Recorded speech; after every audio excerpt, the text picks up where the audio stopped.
হযরতে জাবের রাদিয়াল্লাহু তাআলা আনহু তিনি মনে মনে ভাবলেন, নবীকে একটু দাওয়াত করে যদি খাওয়াতে পারি আমার জীবনটা ধন্য হয়ে যাবে। কেন? গোটা পৃথিবীর সবথেকে দামি মানুষ যিনি, তিনি রাসূলুল্লাহ।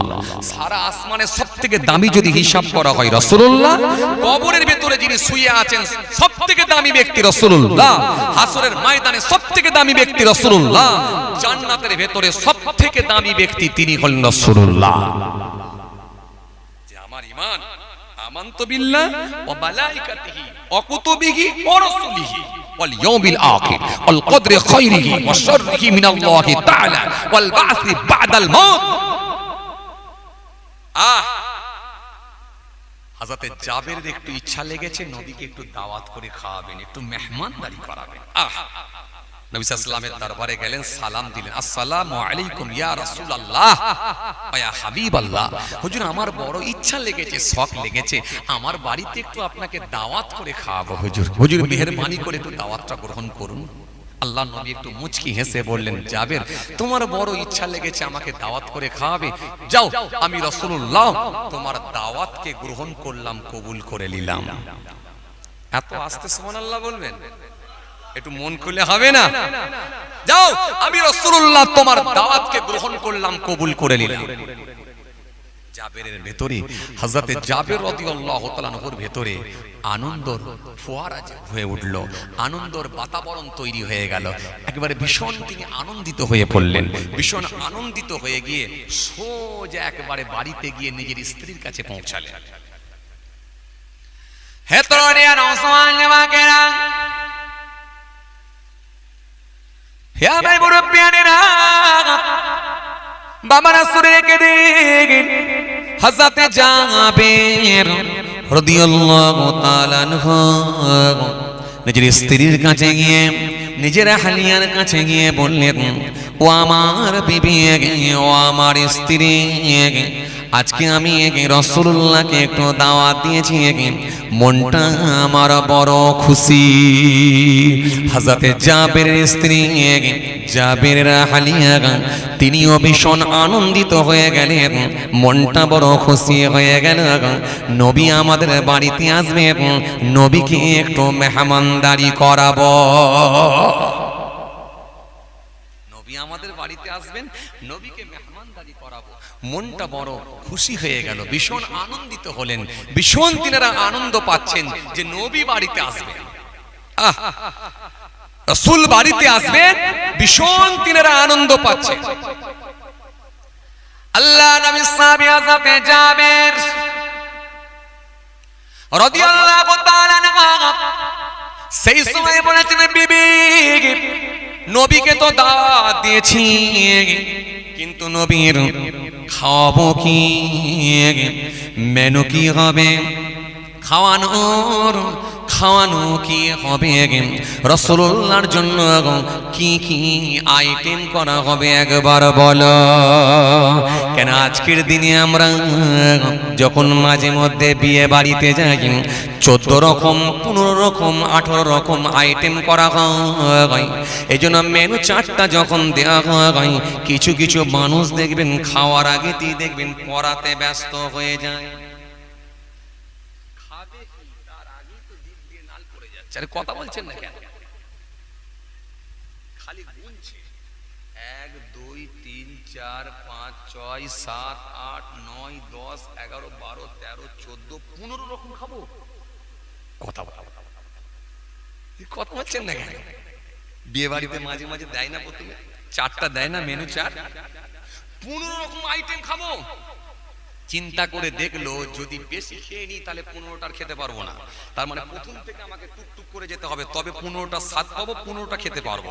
কেন ভিতরে একটা হজম হওয়ারও ব্যাপার থাকবে। কথা বলছেন না কেন? আর কিছু কিছু মানুষ আছে উড়ি সর্বনাশ, এরা তো পুরো গলা পর্যন্ত দেয়, কথা বলে না, খেয়ে নিয়ে পানি খাওয়ারও ক্ষমতা থাকে না। না কিছু বলেন যে হযরতে জাবের রাদিয়াল্লাহু তাআলা আনহু নবীকে দাওয়াত করেছেন, কি আইটেম করবেন চিন্তা করছেন। অভাবের সংসার, গরিবের সংসার, বাড়িতে তো তেমন খাবার কিছু নাই। হযরতে জাবের রাদিয়াল্লাহু তাআলা আনহু বিবিকে বলছেন, বিবি নবী আসবেন, নবীর জন্য তাহলে এক কাজ করি, বাড়িতে একটা পোষা ছাগল আছে, এই ছাগলটাকে জবাহ করে ফেলি। কেন? নবী ছাগলের গোশত খেতে বড় পছন্দ করেন। জোরে বলবেন না? এই যে আমার ভাইরা গরুর গোশত আমাকে খাওয়াচ্ছিলেন, বললেন হুজুর এটা সিনার গোশত। তো নবী সিনার গোশত, ছাগলের গোশত, ছাগলের সিনার গোশত বড় পছন্দ করেন, বড় ভালোবাসেন। ভালো করে ভুনা যদি করে দেয়া হয়, নবী ছাগলের গোশতটা খুব পছন্দ করেন। তো সুতরাং বাড়িতে একটা পোষা ছাগল আছে, ওই ছাগলটাকে জবাহ করে ফেলি। ছাগলটাকে জবাহ করে নবীর জন্য একটু খাবার ব্যবস্থা করে দিই। হযরত জাবের রাদিয়াল্লাহু তাআলা নবীর স্ত্রী আহলিয়া তিনিও মেনে নিলেন। মেনে নিয়ে বললেন, হ্যাঁ, রাসূল করিম সাল্লাল্লাহু আলাইহি ওয়াসাল্লামের জন্য ছাগলের গোশতটাই রান্না করা হোক, ছাগলের গোশত রান্না করা হোক। আল্লাহু আকবার। ছাগলের গোশত রান্না হবে, শুনছেন কথা? ছাগলের গোশত ভুনা হবে, রান্না হবে, রান্না হবে। নবীকে দাওয়াত দিয়েছেন, বাড়িতে আসবেন, ছাগল জবাহ হবে। ছাগলটাকে নিয়ে গিয়ে একটা নির্দিষ্ট স্থানে হযরতে জাবের রাদিয়াল্লাহু তাআলা আনহু তিনি জবাহ করে ফেললেন। জবাহ করে ফেললেন, ছাগলটা জবাহ হয়ে গেল। কথা বুঝে আসছে? ছাগল জবাহ করে ফেললেন। যেমন আমরাও জবাহ করে খাই, জবাহ করার কিছু শর্ত আছে, আমি পূর্বের ক্যাসেটে আলোচনা করেছি। খাদ্যনালী, শ্বাসনালী, দুটো রক্তনালী কাটতে হয়, পাশাপাশি আল্লাহর নাম নিতে হয়, এবং জবাহ করার পূর্বে ওই ছুরিটাকে উত্তম রূপে ধার করতে হয়, পর্যাপ্ত ধার দিতে হয়, যাতে করে প্রাণীর কোনো কষ্ট না হয়। এমনকি জবাহ করার পূর্বে যখন ওই পশুকে নিয়ে যাওয়া হবে, জবাহকৃত কোনো পশুর যেন চোখে না পড়ে, একটু দৃষ্টি আড়াল করে নিয়ে যেতে হয়। অনেক কিছু ব্যাপার আছে, শর্ত আছে। হাদিসে এসেছে, নবী বলেছেন, লা'নাল্লাহু মান জাবা'a লিগায়রিল্লাহ ওয়া লা'নাল্লাহু মান সারাকা মানারাল আরদ। জবাহ করতে হয় কার নামে? আল্লাহর নামে। গায়রুল্লাহর নামে জবাহকৃত পশু সেটাও খাওয়া হারাম, তার উপরে লানত হবে, লানত। কথা কিছু বুঝে আসছে? তো এই বিস্তারিত অনেক আলোচনা আছে। যাই হোক, হযরতে জাবের রাদিয়াল্লাহু তাআলা আনহু তিনি ছাগলটাকে একটা নির্দিষ্ট স্থানে নিয়ে গিয়ে জবাহ করে ফেললেন। জবাহ হয়ে গেল, ওই সুন্দর করে পিস পিস করে কেটে একেবারে ধুয়ে নিয়ে ধৌত করে নিজের স্ত্রীর হাতে তুলে দিলেন। দিয়ে বলে, বিবি এবার তুমি পাকিয়ে ফেলো, রান্নাটা করো, একটু কষা করে ফেলো, একেবারে ভুনা সুন্দর করে করো। নবী আসবেন, একটু ভালো করে ভুনা করো। স্ত্রী রান্না করছেন, হঠাৎ করে দেখা যায় জাবের রাদিয়াল্লাহু তাআলা আনহুর ছোট সন্তান, ওনার ছোট ছেলের ঘুমটা ভেঙে গেল। ঘুমটা ভেঙে যাওয়ার পরে দেখছেন বাড়িতে আর ছাগলটা নাই। বড় ভাই আব্দুল্লাহকে ডেকে বলছেন, বড় ভাইকে ডেকে বলছেন, বড় ভাই আমার সেই পছন্দের ছাগলটা কোথা বলো তো? হযরত জাবের রাদিয়াল্লাহু তাআলা আনহুর ছোট সন্তানের বয়স 4 থেকে 5 বছর, আর বড় ভাইয়ের বয়স হলো 7 থেকে 8 বছর। তার মানে দুজনই নাবালক শিশু। এখন বড় ভাইকে যখন বলা হচ্ছে, বড় ভাই আমার সেই পছন্দের ছাগলটা কোথায়? যেমন অনেকে দেখবেন আমরা বাড়িতে ছাগল পুষি, অনেকে আছে গরু পোষে, গাভী পোষে, অনেকে আছে দেখবেন মুরগি হাঁস পোষে। এগুলো পোষে না বাড়িতে? অনেকে পোষে না? পোষে। তো বাড়িতে একটা ছাগল পুষেছিলেন, এই ছাগলটা খুব পছন্দের ছিল কার? হযরতে জাবের রাদিয়াল্লাহু তাআলা আনহুর ছোট সন্তানের। কথা কিছু বুঝে আসছে? তো তিনি বললেন যে আমার সেই পছন্দের ছাগলটা কোথায়? যেমন অনেকে দেখবেন বাড়িতে আবার পাখি পোষে, আমি তবে একটু মানা করব, উড়ন্ত পাখিকে যেন খাঁচাতে বন্দি করে রাখবেন না। উড়ন্ত পাখিকে যদি খাঁচাতে বন্দি করে রাখা হয়, না জানি ওই পাখিটা যদি মারা যায়, এটা কাবিরা গুনাহ হতে পারে, কাবিরা গুনাহ হতে পারে। কারণ উড়ন্ত পাখিকে যদি খাঁচায় বন্দি করে রাখা হয়, এটা কাবিরা গুনাহ হওয়ার সম্ভাবনা আছে যদি মারা যায়। কেন বলেন তো? একটা এই যে আমরা স্বাধীনভাবে ঘোরাফেরা করি, এখন যদি কাউকে বলা হয় তোমাকে একটা কামরার ভেতরে বন্দি করে রাখা হবে, 3 বেলা ভালো মন্দ খাওয়ানো হবে, তোমাকে চিকেন বিরিয়ানি দেয়া হবে, মটন বিরিয়ানি দেয়া হবে, বিফ বিরিয়ানি দেয়া হবে, আমরা কি একবারও রাজি হব? আমরা বলবো ভাই সম্ভব না, আমার ধোয়া ভাত আলু ভর্তা অনেক যথেষ্ট ভালো আছে, কিন্তু খাঁচার ভেতরে বা একটা রুমের ভেতরে বন্দি থাকতে এর পারা যাবে না, এটা সম্ভব না। তো উড়ন্ত পাখিকে যদি খাঁচার ভেতরে বন্দি করে রাখা হয়, এই পাখিটা উড়তে না পেরে কষ্টের চোটে যদি মারা যায়, হতে পারে এটা কাবিরা গুনাহ হয়ে যেতে পারে। জি, কোরআন শরীফের মধ্যে আল্লাহ বলেছে, ইনতাজতানিবু কাবাইরা মা তুনহাউনা আনহু নুকাফির আনকুম সাইয়্যাতিকুম ওয়া নুদখিলুকুম মুদখালান কারীমা। আল্লাহ বলেন, বান্দা তোমরা যদি বড় গুনাহগুলো থেকে বেঁচে থাকতে পারো, তোমাদের ছোট গুনাহগুলোকে আমি আল্লাহ ক্ষমা করে দেব এবং তোমাদেরকে আমি সম্মানজনক স্থানে প্রবেশ করাবো। ছোট গুনাহগুলো ক্ষমা করে দেবো। কে ক্ষমা করবে? আল্লাহ। এই যে 5 ওয়াক্তের আপনি নামাজ পড়েন, এই 5 ওয়াক্তের নামাজ দিয়ে আল্লাহ বহু সাগীরা গুনাহ maaf করে দেয়। এক মাসের যে রোজা রাখেন, এক মাসের রোজা দিয়ে আল্লাহ বহু সাগীরা গুনাহ maaf করে দেয়। আপনি যে জুমার নামাজ সপ্তাহে একদিন আদায় করেন, এই জুমার নামাজ দিয়ে সপ্তাহের বহু গুনাহকে আল্লাহ সাগীরা গুনাহকে ক্ষমা করে দিয়ে দেয়। এইজন্য আল্লাহ বলেন, বড় গুনাহগুলো থেকে খালি বাঁচো, বাকি ছোট গুনাহগুলোকে আমি তোমাদের maaf করে দেব, সম্মানজনক স্থানে প্রবেশ করাবো, তোমরা টেনশন করো না। তার মধ্যে একটা বড় গুনাহ, সেটা কি বলছিলাম? কাবিরা গুনাহ হবে যদি পাখিটাকে খাঁচার ভেতরে বন্দী করে রেখে যদি মেরে ফেলেন আপনি। কথা বুঝে আসছে? এই সারা পৃথিবীতে পাখি আছে না নাই? আরে কথা বলছেন না কেন? আছে না নাই? শুধু কি মানুষই বসবাস করে? সারা পৃথিবীতে কোটি কোটি কোটি কোটি জীব বসবাস করছে। কথা ঠিক কিনা ভুল বলেন? এই যে এমনও প্রাণী আছে যেগুলোকে আমরা কখনো দেখি না, বলতে পারবেন? এমনও প্রাণী আছে, জীব আছে যেগুলোকে আমরা চোখেই দেখি, অথচ জঙ্গলের ভেতরে সেগুলো বসবাস করছে। কোটি কোটি কোটি কোটি, গুণে শেষ করা যাবে না। আমি একটা জায়গা থেকে তথ্য পেয়েছিলাম, খালি উড়ন্ত পাখি বসবাস করে 700 মিলিয়ন। কত বললাম? 700 মিলিয়ন। আচ্ছা, 1 মিলিয়ন মানে কত লক্ষ?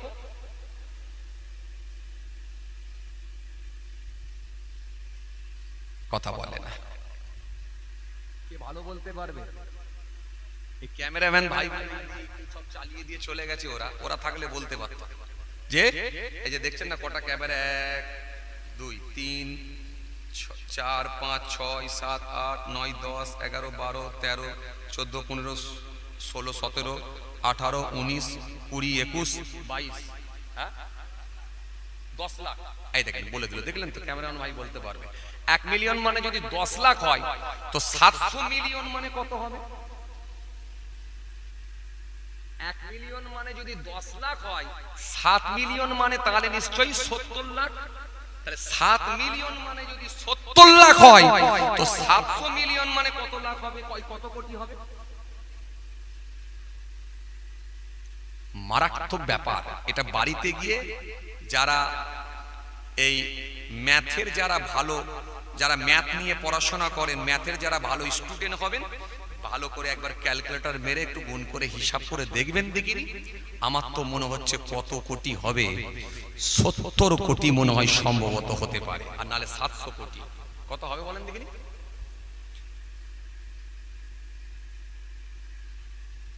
1 মিলিয়ন মানে যদি 10 লাখ হয়, 7 মিলিয়ন মানে তাহলে 70 লাখ, আর 700 মিলিয়ন মানে তাহলে কত কোটি? 700 কোটি। ভাই বলছেন 700 কোটি। 700 কোটি যদি হয়ে থাকে, বাড়িতে একবার হিসাব করে দেখে নেবেন, তাহলে 700 কোটি পাখি খালি বসবাস করে। কথা বলেন, শুনছেন কথা? আচ্ছা, মানুষ কত কোটি বসবাস করে গোটা পৃথিবীতে?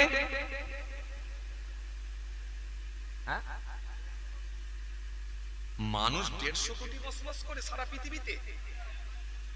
এ ভাইয়ের মনে হচ্ছে হিসাবটা ঠিক হচ্ছে না মনে হয়।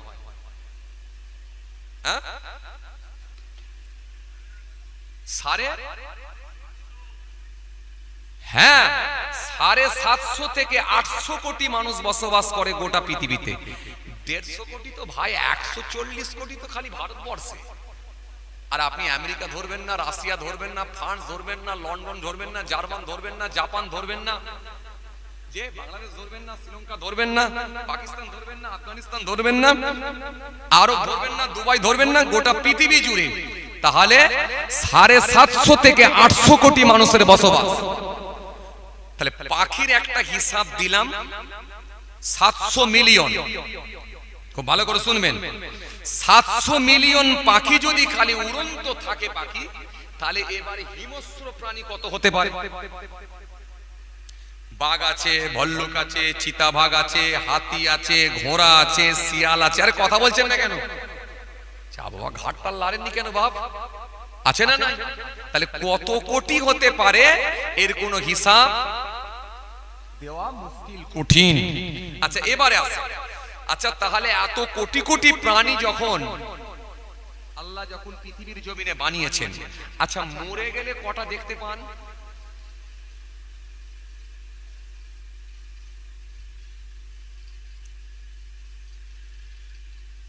কটা দেখতে পান? আমি আপনাকে বলছি, যে কুকুরগুলো অ্যাক্সিডেন্টে মারা যায় সেগুলো দেখতে পান, আর যে পাখিগুলো খাঁচার ভেতরে বন্দি করে রেখেছেন খেতে না পেয়ে হোক বা অসুখে হোক খাঁচার ভেতরে যখন মারা যায় সেগুলোকে দেখতে পান। আপনি টেনে ঠ্যাংটা ধরে একটা জঙ্গলে ফেলে দেন কিংবা খালে বিলে ফেলে দেন, এছাড়া স্বাভাবিকভাবে বয়স হওয়ার কারণে, বার্ধক্যজনিত কারণে যখন কোনো প্রাণী বা পাখি মারা যায়, এগুলো কি কোনো দেখতে পান আপনারা?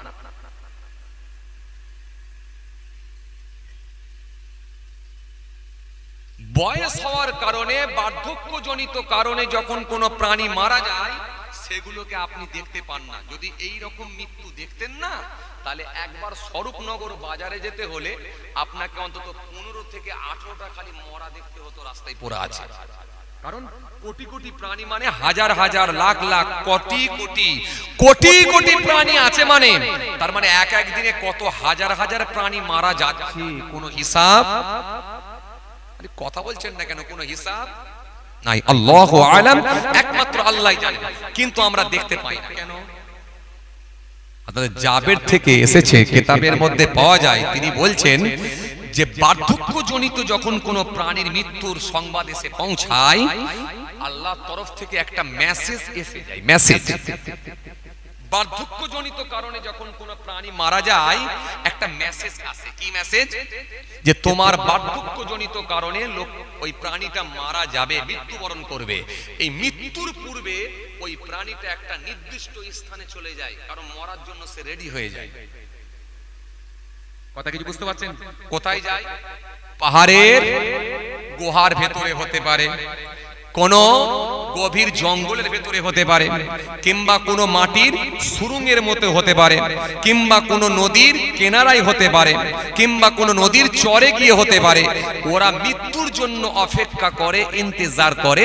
জাস্ট টাইমে মৃত্যু হয়, ওইখানে রয়ে যায়, পড়ে মরাটা রয়ে যায়, গলে পোকামাকড় হয়ে ইত্যাদি ইত্যাদি হয়ে ফিনিশ হয়ে যায়। কিন্তু পরিবেশটাকে আমার আল্লাহ স্বচ্ছ রাখেন, যাতে করে আমার বান্দাদের কোনো ক্ষতি না হয়। বলবেন না সুবহানাল্লাহ? একটু মন খুলে বলবেন না? কারণ আপনি যদি একবার স্বরূপনগর বাজারে যান, অন্তত 10টা মরা দেখতে পাবেন। এই 10টা মরা যদি পড়ে থাকে, এদের গ্যাস, গন্ধ, দুর্গন্ধ ছড়াবে, পোকা মাকড় ইত্যাদি ইত্যাদি হবে, কাক চিলে এসে খাবে, একটু করে রাস্তায় ছড়িয়ে দেবে। এতে রোগের সৃষ্টি হতে পারে, স্বাস্থ্যের ক্ষতি হতে পারে। এই স্বাস্থ্যের ক্ষতি করতে দেবেন না। মানুষকে সৃষ্টির সেরা মানব করে আল্লাহ বানিয়েছেন, আর পৃথিবীটাকে স্বচ্ছ বানানোর জন্য, স্বচ্ছ রাখার জন্য আল্লাহ ওদেরকে মেসেজ দিয়ে নির্দিষ্ট স্থানে গিয়ে মৃত্যু দেন, যাতে করে এই পৃথিবীটাকে আমার আল্লাহ পরিষ্কার স্বচ্ছ করে রেখে দেন। কথা কিছু বুঝতে পারছেন বা? চলুন, কি বলতে বলতে চলে আসছিলাম যেন ভাই? হ্যাঁ, ছাগল জবাহ। ছাগল যখন জবাহ হয়ে গেছে, হযরতে জাবের রাদিয়াল্লাহু তাআলা আনহুর ছোট সাহেবজাদার খুব পছন্দের ছাগল। যেমন অনেক সময় আমরা বাড়িতে দেখবেন বিড়ালও পছন্দ করি, কেউ কবুতর পছন্দ করি, পায়রা পছন্দ করি। কথা তো পছন্দের ছাগল, এই ছাগলটা যখন নাই খুঁজে পাচ্ছে না, বড় ভাই আব্দুল্লাহকে ডেকে বলছে, ভাই আমার পছন্দের ছাগলটা কোথায় গো? বড় ভাই আব্দুল্লাহ সেই সময় বলেছিল, ভাই ও আমার ছোট ভাই, তোমার ওই পছন্দের ছাগলটাকে আব্বা জান আজকে জবাহ করে ফেলেছে, জবাহ করে দিয়েছে। ওই ছাগলটাকে জবাহ করা হয়ে গেছে। যার কারণে তুমি আর দেখতে পাচ্ছ না। ছোট ভাই হতভম্ব হয়ে গেলেন, অবাক হয়ে গেলেন। অবাক হয়ে গিয়ে বললেন, ও আমার বড় ভাই, জবা আবার কি জিনিস? 4 থেকে 5 বছর বয়স, তো বাচ্চা কিছু বোঝে না, বাচ্চা মানুষ বলে জবা আবার কি জিনিস? বড় ভাই বলছে, জবা বোঝো না, প্রাণীকে শুইয়ে দিয়ে গলায় ছুরি চালাতে হয়। বলে সে আবার কেমন ধরনের? বড় ভাই যেই কথা বলেছে তখন ছোট ভাই বলছে, সে আবার কেমন ধরনের? তখন বড় ভাই বলছে, আচ্ছা তুমি কি দেখবে? বলে অবশ্যই দেখবো। দেখবে মানে? অবশ্যই আমি দেখবো, আমাকে দেখাও কিভাবে জবাহ করতে হলো, কিভাবে জবাহ করা হলো, আমাকে দেখাও। যখন বলেছে আমাকে দেখাও, তখন বড় ভাই বলছে, চলো তাহলে তোমাকে দেখাই আমি। বলে জবাহার স্থানে নিয়ে গিয়ে ছোট ভাইকে সাথে করে নিয়ে বড় ভাই বললেন, দেখো এই জায়গাটায় ছাগলকে জবাহ করা হয়েছে। তখন বড় ভাই বলছে কিভাবে? ছোট ভাই বলছে কিভাবে জবাহ হলো? বলে ছাগলটাকে শুইয়ে দিয়ে গলার উপরে এইরকম করে ছুরি চালিয়ে দেওয়া হলো, যার কারণে জবাহ হয়। বলে তাই নাকি? বলে হ্যাঁ। বলে তাহলে জবাহটা কেমন করে করতে হয় আমাকে একটু দেখাও তো, তুমি দেখবে? বলে হ্যাঁ। এখন বড় ভাই সেও মাত্র 7-8 বছর বয়স, সেও বোঝে না, বাচ্চা মানুষ। ঘর থেকে ছাগল জবাহ করার সেই ছুরিটাকে নিয়েছে সোজা ছোট ভাইকে বলছে, তোমাকে দেখাবো তো, দেখাবো তো। ছোট ভাই বলছে অবশ্যই দেখাবে। দেখাবে মানে? দেখাবে না মানে? অবশ্যই দেখাবে। দেখবো বলি তো আমি এখানে এলাম। যেই বলেছে দেখবো বলে এখানে এলাম, অবশ্যই দেখাবে। তখন বড় ভাই বলছে, তাহলে লম্বা হয়ে শুয়ে পড়ো। বাচ্চা মানুষ বোঝে না। ছোট ভাই শুয়ে পড়েছে লম্বা হয়ে, সেও জানে না, লম্বা হয়ে শুয়ে পড়েছে। ছোট ভাই যখন লম্বা হয়ে শুয়ে পড়েছে, বড় ভাই তখন ওই ছুরিটা নিয়ে ঠিক ছাগল জবাহ করার মতোই গলাতে ধরে আর এইভাবে চালিয়ে দিল। যেই চালিয়ে দেয়া হলো, সঙ্গে সঙ্গে গলাটা কেটে গেল, রক্তপাত শুরু হলো, রক্তে জমিনটা লাল হয়ে গেল। কিছুক্ষণের মধ্যে ওই বাচ্চা, ছোট বাচ্চা নড়তে নড়তে নড়তে নড়তে নড়তে নড়তে নিস্তেজ হয়ে গেল, ইন্তেকাল হয়ে গেল, মারা গেল। যেই দেখেছে নিস্তেজ হয়ে গেছে, মারা গেছে, ছোট ভাই লড়েনি, বড় ভাই থরথর করে কাঁপতে শুরু করলো, এই তো মারা গেছে, আব্বা জানলে তো আমাকে মেরে ফেলবে, আব্বা জানলে তো আমাকে পেটাবে, এখন আমি কি করি? সামনে বাড়ির বারান্দার একটু দূরেতেই একটা খেজুরের গাছ ছিল, ওই খেজুরের গাছটা ধরে উপরে উঠে পড়েছে, উঠে ভয়ে চুপচাপ বসে আছে খেজুরের গাছের উপরে বসে আছে। কথা বুঝতে পারছেন? বসে আছে। হযরতে জাবের রাদিয়াল্লাহু তাআলা আনহু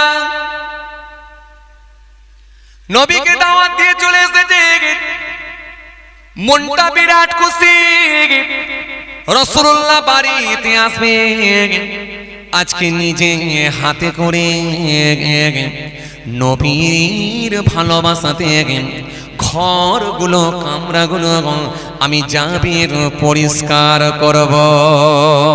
হযরতে জাবের রাদিয়াল্লাহু তাআলা ঘরগুলোকে, কামরাগুলোকে পরিষ্কার করতে লেগেছেন। নবী আসবেন, নবী আসবেন, বারান্দাটা পরিষ্কার করতে লেগেছেন, নবী আসবেন, মহলটা পরিষ্কার করতে লেগেছেন, রাসূলুল্লাহ আসবেন, পরিষ্কার করে দিয়ে যখনই একটু বাড়ির বাইরের দিকে গেছেন, খেজুরের গাছের দিকে গিয়ে একবার তাকিয়েছেন, ওই খেজুরের গাছের উপরের দিকে তাকানোর সাথে সাথে দেখতে পান ওই গাছের উপরে বসে আছেন বড় ছেলে আব্দুল্লাহ, আমার দিকে তাকিয়ে থরথর থরথর করে কাঁপতে শুরু করে দিয়েছি। বড় ছেলে খেজুর গাছের উপরে বসে থরথর করে কাঁপছে, কম্পন হচ্ছে। যখন দেখেছে থরথর করে কাঁপছে, কম্পন হচ্ছে, বাপ বুঝতে পেরেছে নিশ্চিত ভাবে অঘটনটা মনে হয় বড় ছেলেই ঘটিয়েছে, কিছু একটা ঘটনা ঘটেছে। আর বড় ছেলে গাছের উপর থেকে বুঝতে পেরেছে আব্বা মনে হয় আমাকে ধরে ফেলেছে, বুঝে গেছে।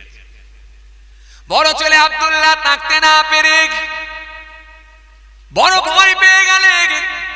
ভয় পেয়ে গিয়ে বড় ছেলে আব্দুল্লাহ তাকতে না পেরে ওই খেজুরের গাছ থেকে নিচেতে যখন ঝাঁপ দিলেন, ঝাঁপ দিয়ে মনে মনে ভাবলেন আমি পালিয়ে যাব, দৌড়ে দৌড়ে পালাতে গিয়ে নিচেতে যেই ঝাঁপ দিলেন, ঝাঁপ দিয়ে স্লিপ করে গিয়ে সামনে একটা পাথর ছিল, ওই পাথরে গিয়ে মাথাটা ঠোকা হয়ে গেল। এত জোরে মাথাটা ঠোকা হয়ে গেল, মুহূর্তের মধ্যে মাথাটা ফেটে গিয়ে রক্তপাত শুরু হয়ে গেল। বড় ছেলে আব্দুল্লাহ ওই পাথরের গায়ে পড়ে গিয়ে থরথর করে, ওই বড় ছেলে আব্দুল্লাহ পাথরের গায়ে পড়ে গিয়ে কাঁপতে কাঁপতে ওই বড় ছেলে ইন্তেকাল হয়ে গেল, মারা গেল। একই দিনে কয়েক ঘন্টার ভেতরে দুটা লাশ বাড়িতে হয়ে গেল। হযরতে জাবের রাদিয়াল্লাহু তাআলা ঝরঝর করে কাঁদতে লাগলেন। বড় ছেলে আমার কি এমন ভাবে মৃত্যু হয়ে গেল চোখের সামনে। হযরতে জাবের ঝরঝর করে কাঁদতে লেগেছেন। হযরতে জাবেরের স্ত্রী খবর পেয়ে গেলেন। হযরতে জাবেরের স্ত্রী তিনি ওই স্পটে গিয়ে দেখলেন আমার বড় ছেলে ইন্তেকাল হয়ে গেছে। হযরতে জাবেরের স্ত্রী তিনিও ঝরঝর করে কাঁদতে লেগেছেন। এত কান্না কাঁদেন, এত কান্না কাঁদেন, দুটো চোখ দিয়ে পানি ঝরে যায়। হযরতে জাবের বুঝালেন বিবি কেঁদো না, কেঁদো না, কেঁদো না বিবি, কারণ এই দুঃসংবাদ যদি রাসূলুল্লাহ দরবারে গিয়ে পৌঁছে যায়, নবী প্রোগ্রামটা ক্যান্সেল করে দেবেন আর আসবেন না। নিশ্চিতভাবে আমরা এরকম সুযোগ হাতছাড়া করে ফেলব। ও বিবি কেঁদো না বিবি, সবর করো বিবি, সবর করো বিবি। বিবিকে বারে বারে সান্ত্বনা দিলে বিবি কান্না বন্ধ হয় না, দুটো চোখ দিয়ে পানি ঝরে যায়। হযরতে জাবের বারে বারে বুঝিয়ে বললেন বিবি কেঁদো না, সবর করো, হয়তো আমার আল্লাহ আমাদেরকে পরীক্ষা নিচ্ছি। এই কথা বলে বিবিকে সান্ত্বনা দিয়ে হযরতে জাবের থাকতে না পেরে বাড়ি থেকে একটা মোটা কম্বল নিয়ে এসে ওই কম্বলের উপরে বড় ছেলেকে শুইয়ে দিয়ে পেঁচিয়ে পেঁচিয়ে গোল করে বাচ্চাটাকে তুলে নিয়ে গিয়ে ওই বাড়ির একটা সাইডে নিয়ে গিয়ে শুইয়ে দিলি।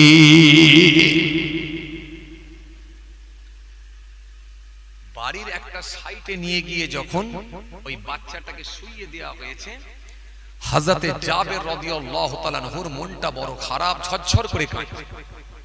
কাঁদতে কাঁদতে মনটা খারাপ, আবার মনকে বোঝাচ্ছেন নবী আসবেন, হতে পারে এটা আল্লাহর তরফ থেকে কোনো পরীক্ষা হতে পারে। এই কথা মনে করে তিনি ভেঙে না পড়ে বাড়ির মহলের দিকে ঘোরাঘুরি করছেন। ছাগল জবার স্থানে গিয়ে দেখলেন, হঠাৎ করে তিনি ওই দিকে গেছেন, গিয়ে দেখেন ছোট ছেলেটাও গলা কাটা অবস্থায় পড়ে আছে। হযরতে জাবের রাদিয়াল্লাহু তাআলা আনহু চিৎকার মেরে আবার কাঁদতে শুরু করেছেন। যেই কাঁদতে শুরু করেছেন, নিজের স্ত্রী আহলিয়ার কাছে খবরটা পৌঁছে গেল। তিনি এসে আবার কাঁদতে শুরু করলেন। একই দিনে দুটো লাশ, বড় ছেলে ইন্তেকাল করেছে, ছোট ছেলে ইন্তেকাল।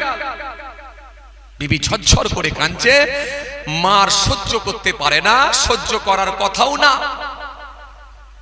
বুকের ভেতরে একেবারে বুকের ভেতরে এমন কাঁপুনি শুরু হয়ে গেছে, এত কম্পন হচ্ছে। একই দিনে কয়েক ঘন্টার ভেতরে দুটো লাশ। ঝরঝর করে কাঁদছে বিবি, আর সহ্য করতে পারছেন না, ঝরঝর করে কাঁদছেন। হযরতে জাবের বোঝাতে চাইলেন বিবি কেঁদো না বিবি, সবর করো, এটা নিশ্চিতভাবে আল্লাহ আমাদেরকে পরীক্ষা নিচ্ছেন, 100% আল্লাহ আমাদেরকে পরীক্ষা নিচ্ছেন। তাহলে নবী আসবেন বাড়িতে, আমার বাড়িতে এরকম বড় বিপদ কেন হবে? নিশ্চয়ই আমার আল্লাহ আমাদেরকে পরীক্ষা নিচ্ছেন, আর এই পরীক্ষায় আমাদেরকে উত্তীর্ণ হতেই হবে। হযরতে জাবের বাড়ি থেকে আরেকটা মোটা বিছানা কম্বল নিয়ে এলেন, নিয়ে এসে ছোট ছেলেকে জাগিয়ে নিয়ে ওই বিছানার উপরে শুইয়ে দিয়ে পেঁচিয়ে পেঁচিয়ে গোল করে নিয়ে তুলে নিয়ে গিয়ে বড় ছেলে যেখানে শুইয়ে রেখেছিলেন পাশেতে গিয়ে শুইয়ে দিলেন। এখনো দাফন হয়নি, কাফন হয়নি, এখনো দাফন হয়নি, এখনো কবর দেওয়া হয়নি। নবী আসছেন, আগে নবীর মেহমানদারিটা হয়ে যাক, তারপরে তার অন্য কাজ হবে। আল্লাহু আকবার। নবীকে কি ভালোবাসা দিয়েছেন একবার ভাবেন, একবার ভাবেন। তখনও পর্যন্ত নবীকে জানাচ্ছেন না যে বাড়িতে এরকম দুটো মৃত্যু একসঙ্গে। তখনো পর্যন্ত জানাচ্ছেন। আল্লাহু আকবার, কি ভালোবাসা নবীর প্রতি একবার ভাবেন। হে তরুণিয়া নওজোয়ান যুবকেরা, হে আমার মুরব্বিয়ানেরা, বাবা রাসূলের কিতাবের মধ্যে পাওয়া যায় আল্লাহ নবীর সাহাবী হযরত জাবির রাদিয়াল্লাহু তাআলা আনহু চোখ দিয়ে পানি ঝরে যায়, আর বারে বারে তিনি সবর করতে লেগেছেন। বিবি রান্না করছেন, চোখ দিয়ে পানি ঝরে যায়, বারে বারে সবর করতে লেগেছেন। এত কান্না, দুই দিকের চোখ দিয়ে পানি ঝরে যায়, কিন্তু রাসূলুল্লাহ আসবেন নবীর ভালোবাসায় আবার নিজের মনকে বোঝা, নবীর ভালোবাসায় মনকে আবার সান্ত্বনা দেন, বোঝান। নবী আসছেন, সব থেকে দামি মানুষকে আমরা পাবো, দামি নবীকে আমরা ঘরে পাবো। নবীকে বাড়িতে পাওয়া মানে আমরা ভাগ্যবান। সব কষ্ট ভুলে যাব নবীকে যখন আমরা বাড়িতে পেয়ে যাব। কি ভালোবাসা, কি রাসূলুল্লাহর প্রতি আন্তরিকতা, মহব্বত। নবী আসবেন বাড়িতে, রান্না হয়ে গেল নির্দিষ্ট সময়ে, নির্দিষ্ট টাইমে। আল্লাহ নবী উটের পিঠে চেপে হযরত জাবেরের বাড়ির দরজার সামনে এসে পৌঁছে গেলেন। দরজার সামনে যখন এসে পৌঁছে গেলেন, উটটা গিয়ে বসে পড়ল। হযরত জাবেরের কাছে খবর গেল, হযরত জাবের রাদিয়াল্লাহু তাআলা আনহু বাড়ির বাইরে ছুটে ছুটে আসছেন। নবী আসছেন, নবীকে রিসিভ করব, ওয়েলকাম জানাবো। রাসূলুল্লাহ আমার বাড়িতে আসছেন। নবী বাড়িতে আসবেন, ওয়েলকাম জানাবো। হযরত জাবের দরজার বাইরে চলে গেছেন, উটটা এসে বসে গেছেন। আল্লাহ নবীর কাছাকাছি জাবের পৌঁছে গেছেন। এখনো নবীর কাছে পৌঁছাতে পারেননি, কিছুটা দূরে নবী আছে। হঠাৎ করে দেখা যায় হযরত জিবরাইল ফেরেশতা এসে হাজির হয়ে গেল। জিবরাইল এসে বলতে লেগেছেন, আসসালামু আলাইকুম ইয়া রাসূলুল্লাহ ওয়া ইয়া হাবিবাল্লাহ হুজুর। ও আল্লাহ নবী, আল্লাহ পাক আপনাকে সালাম দিয়েছেন হুজুর, আর আল্লাহ পাক আপনাকে জানিয়ে দিয়েছেন আজকে আপনি জাবেরের বাড়িতে খানা খাবেন ঠিকই, কিন্তু জাবেরের সন্তানদেরকে সাথে করে নিয়ে খানা খাবেন। জোরে বলতে পারেন না? খুশি মনে হয় না? জাবেরের সন্তানদেরকে সাথে করে নিয়ে খানা খাবেন। তখনও নবীকে জানানো হচ্ছে না যে জাবেরের দুই সন্তান মারা গেছে, মৃত্যুবরণ করেছে। এই কথা নবীকে জানানো হচ্ছে না, বরং বলা হচ্ছে রাসূল জাবেরের বাড়িতে খানা খাবেন, কিন্তু সন্তানদেরকে সাথে করে নিয়ে খানা খেতে বলেছে আল্লাহ। একটু মহব্বতে হয় না? সুবহানাল্লাহ। হযরত জাবেরের সন্তানদেরকে নিয়ে খানা খাবেন, এই কথা বলে দিয়ে হযরত জিবরাইল ফেরেশতা অদৃশ্য হয়ে গেলেন, গায়েব হয়ে গেলেন। কোথায় চলে গেলেন? আল্লাহর নবী হযরত জাবেরের সামনে দেখতে পেলেন। হযরত জাবের আমার রাসূলুল্লাহকে ভালোবেসে মুসাফা করলেন, সালাম দিয়ে দিলেন। সালাম দিয়ে মুসাফা করে রাসূলুল্লাহকে সাথে করে নিয়ে হযরত জাবের নিজের বাড়িতে নিয়ে গিয়ে সুন্দর বিছানায় বসালেন। বিছানায় বসিয়ে দিয়ে পানির ব্যবস্থা করে দিলেন। আল্লাহ নবী একটু হাতটা আপনি ধৌত করুন, এবারে আপনার জন্য আমি একটু খানা নিয়ে আসি। রাসূলুল্লাহর জন্য একটা একটা করে যখন খানা নিয়ে আসা হচ্ছে, আল্লাহ নবী হাত ধুতে যাবে, হঠাৎ করে আমার নবী বলে উঠলেন, হে জাবের, ও জাবের, তোমার সন্তানদেরকে ডাকো, আজকে আমি রাসূলুল্লাহ তোমার সন্তানদেরকে সাথে করে নিয়ে খাবো। আরো জোরে বলেন, আরো জোরে বলেন। হযরত জাবের কাঁদতে লাগলেন, ইয়া রাসূলুল্লাহ, ইয়া হাবিবাল্লাহ, আমার সন্তানদেরকে নিয়ে খাবেন, আমার সন্তানদার নাই। ঝরঝর করে কাঁদছেন, দুটো চোখ দিয়ে পানি বার হয়ে যায়। হযরতে জাবেরের স্ত্রী গিয়ে কামরার ভেতরে আছেন, তিনি আর সহ্য করতে না পেরে মুখটা ঢেকে দিয়ে, কাপড় দিয়ে ঢেকে দিয়ে এত কান্না কাঁদছেন, ও আল্লাহ নবী, আমার আর সন্তানরা বেঁচে নাই।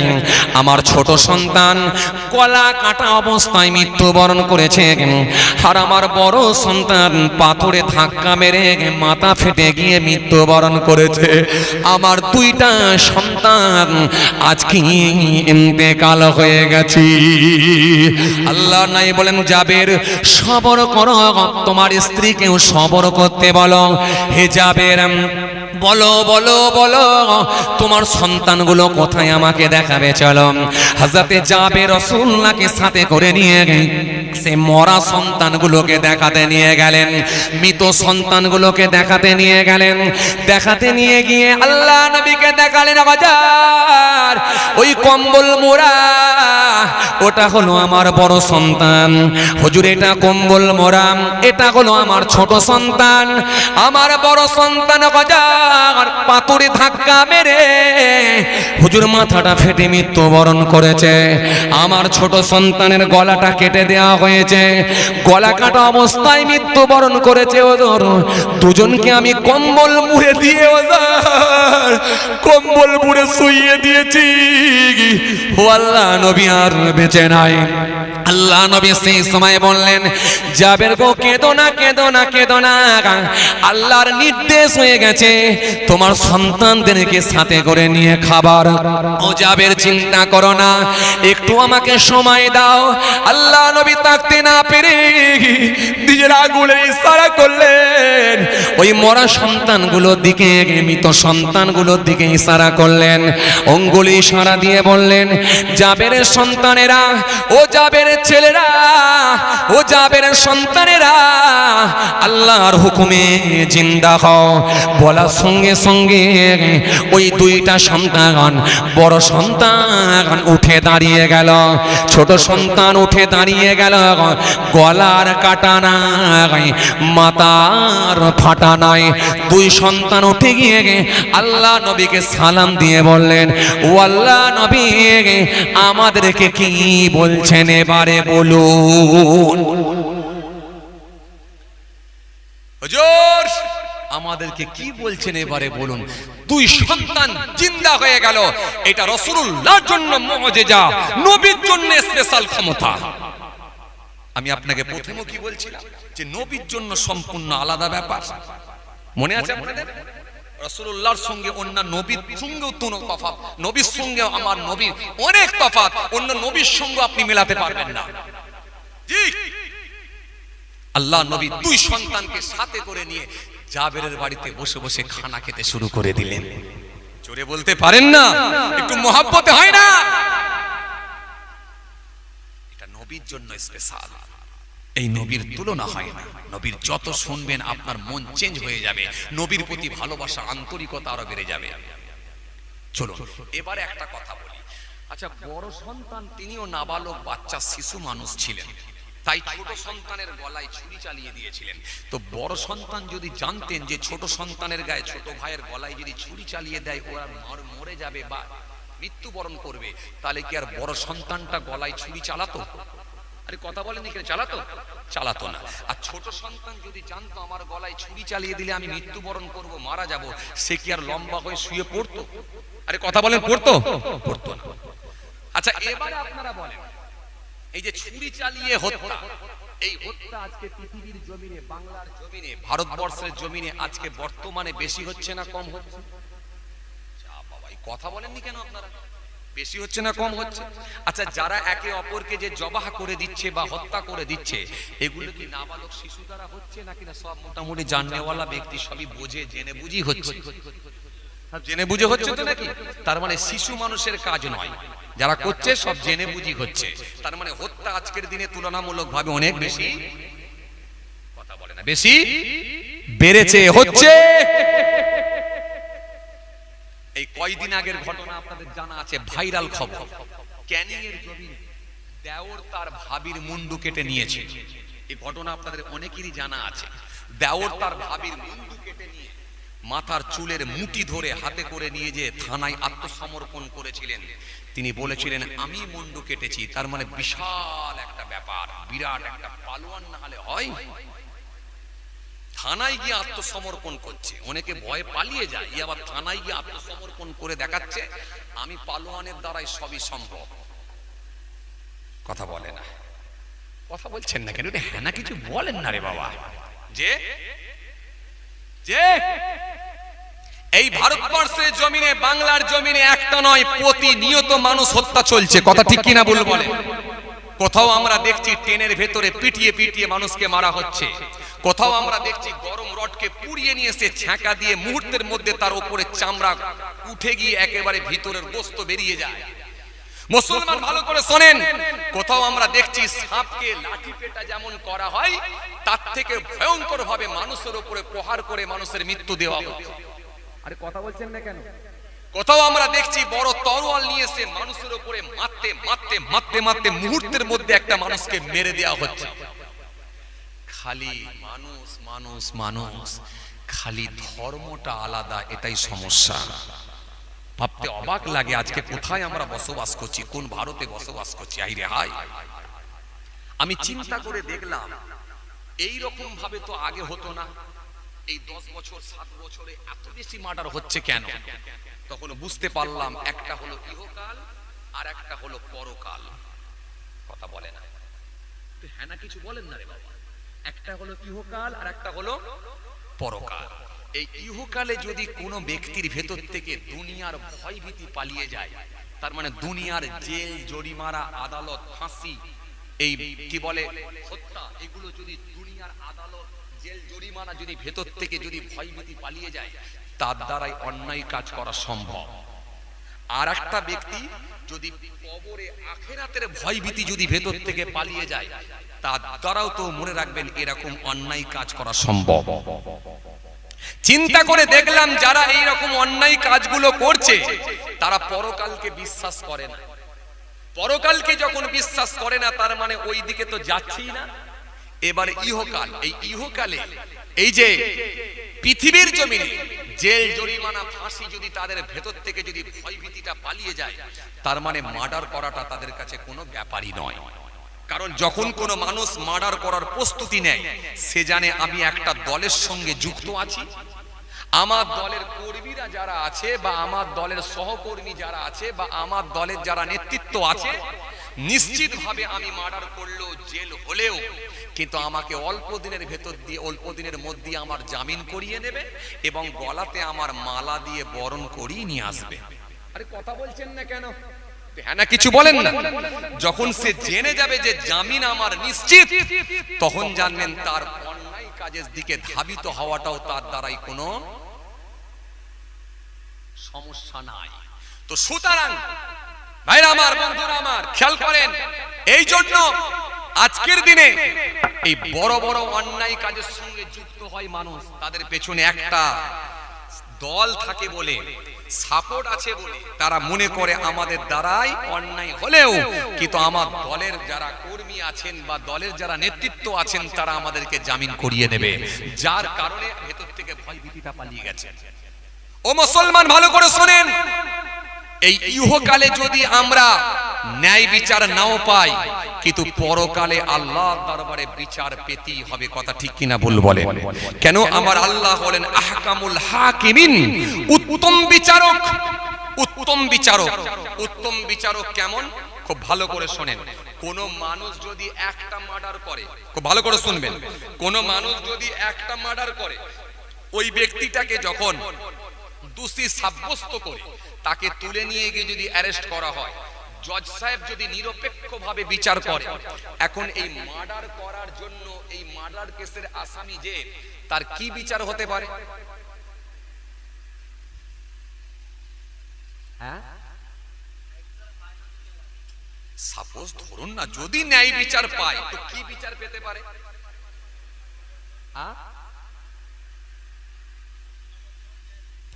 ভাই বলছে, ইউটিউবার ভাই বলছে যাবজ্জীবন জেল হতে পারে। আচ্ছা আপনারা বলেন কি হতে পারে? ফাঁসিও হতে পারে। ওই ভাই একটা ভালো বলেছে, ফাঁসিও হতে পারে, যাবজ্জীবন জেলও হতে পারে। ঠিক। আচ্ছা এইবারে বলে, তাহলে একটা মার্ডার করার জন্য যদি ফাঁসি হয়ে যায়, কোন ব্যক্তি যদি মনে করেন 10টা মার্ডার করেছে, এখন 10টা মার্ডার করার পরে সে গ্রেফতার হয়েছে, জজ সাহেব এখন ফাঁসির রায় দিয়েছে, কটা ব্যক্তিকে ফাঁসি দেবে? একটু কথাবার্তা বলেন, আপনারা এত ঝিমিয়ে গেলেন কেন? একটু কথা বলেন। কটাকে ফাঁসি দেবেন? একটাকে। আচ্ছা মেরেছে কটা? মেরেছে 10টা। আর ফাঁসি হচ্ছে কটা? চাচা ঠিক বলছে? চাচা কি বলে? আচ্ছা চাচা কি বলে একবার দেখি। চাচা ঠিক বলছে? বলছে ওরা যা বলছে আমি তাই শুনছি, মানে নিজে থেকে আলাদাভাবে কোনো মন্তব্য করতে চান না আপনি। বলে আমি আর কি করব, বয়স্ক মানুষ, ওরা যা বলছে তাই শুনছি। তবে আপনাদের কথা শুনে হেসে ফেলেছে, তার মানে চাচাও বুঝতে পারছে যে একটা লোক 10টা মেরে একটা মরবে কেন, তার মানে বিচারটা ঠিক হচ্ছে না। চাচা চাচা হাসছে, কথা বুঝছেন? চাচা হাসছে। আচ্ছা এইবারে বলেন তো, একটা লোক 10টা মেরে যদি বিচার হয়, একটা ফাঁসি হয়, তাহলে বাকি রইল কটা?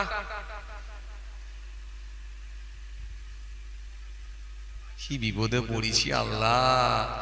একটা লোকের চোখে কিন্তু ঘুম নাই, কিন্তু একটা লোকের মুখে কথাও নাই। আপনারা যেখানে যান ঘুমান না, কথাও বলেন না, দুটো একসঙ্গে করে নেন নাকি? কথা বলেন না, একটু হ্যাঁ না কিছু বলেন না রে বাবা। যে একটা লোক যদি 10টা মার্ডার করে যদি আসামি ধরা পড়ে, তাকে যদি ফাঁসিতে ঝোলানো হয়, তাহলে একটা লোক যদি মরে, বাকি রইল কটা? 9টা। এই 9টার বিচার কে করবে? আল্লাহ করবে। ভালো বলেছেন, এইটাই বোঝাতে চাইছিলাম। এই জন্য তিনি হলেন আহকামুল হাকিমিন, উত্তম বিচারক, বিচারকদের বিচারক, উত্তম বিচারক। কারণ আমার আল্লাহ কিয়ামতের ময়দানে যখন বিচার করবেন, ওই লোকটাকে একবার মার্ডার করবেন, ফের জিন্দা করবেন, আবার একবার মার্ডার করবেন, ফের জিন্দা করবেন, আবার একবার মার্ডার করবেন, ফের জিন্দা করবেন, আবার একবার মার্ডার করবেন, ফের জিন্দা করবেন, 10 বার করে কমপ্লিট করবেন। তো আস্তে সুবহানাল্লাহ বলবেন, জোরে বলতে পারেন না? একটু মন খুলে হয় না? তাহলে আল্লাহর বিচারটা আলাদা বিচার, আলাদা বিচার।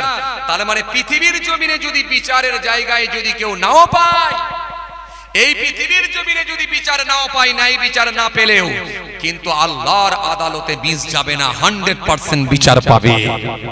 জোরে বলতে পারেন না? খুশি মনে হয় না? চলুন এবার আমি আপনাদেরকে একটু বুঝিয়ে বলি, এই মার্ডার যদি করে দেওয়া হয় তার শাস্তি কি হতে পারে। কোরআন শরীফের মধ্যে আল্লাহ সুন্দর করে বললেন, وَمَن يَقْتُلْ مُؤْمِنًا مُتَعَمِّدًا فَجَزَاؤُهُ جَهَنَّمُ خَالِدًا فِيهَا وغضب الله عليه ولعنه وأعد له عذابا عظيما। আল্লাহ কোরআন শরীফের মধ্যে সুন্দর করে জানিয়েছেন, মার্ডার যদি করা হয় তার বিচার কি হতে পারে। কোরআন শরীফের মধ্যে আল্লাহ জানিয়েছেন, তার মানে পালাবার কোনো জায়গা নাই। আমাদের সমাজে কিছু মানুষ আছে দেখবেন, সামান্য সম্পত্তির জন্য নিজের ভাইকে পর্যন্ত মার্ডার করে দেয়।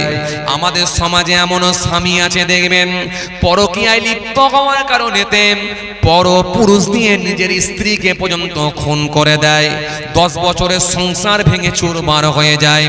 আমাদের সমাজে এমনও বিবি আছে, আমাদের সমাজে এমন স্ত্রী আছে, পরকীয়ায় লিপ্ত হওয়ার কারণেতে পর পুরুষ দিয়ে কিংবা বয়ফ্রেন্ড দিয়ে নিজের স্বামীকে পর্যন্ত খুন করিয়ে দেয়।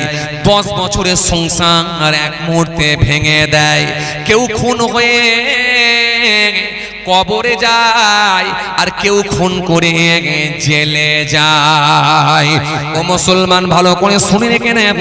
এই জন্য সুন্দর করে আল্লাহ কোরআনের মধ্যে বললেন, ওয়া ইয়াকুতুল মুমিনান মুতাআম্মিদান ফাজাজাউ জাহান্নাম খালিদান ফিহা ওয়া গাদিবাল্লাহু আলাইহি ওয়া লা'আনাহু وأعد له عذابا عظيما আল্লাহ কোরআন শরীফের মধ্যে বললেন ওয়া মান ইয়াকতুল যে ব্যক্তি কতল করে দেয় মুমিনান কোন মুমিনকে যদি কতল করে দেয়া হয় আমি আল্লাহ বলি মুতাআম্মিদান সেটা যদি ইচ্ছাকৃতভাবে হয় ইচ্ছাকৃতভাবে যদি কোনো মুমিনকে কতল করে দেয়া হয় ইচ্ছাকৃতভাবে যদি কোনো মুমিনকে হত্যা করে দেয়া হয় আমি আল্লাহ বলছি ফাজাজাউ জাহান্নাম খালিদান ফিহা ফাজাজাউ জাহান্নাম তার ঠিকানা হবে জাহান্নাম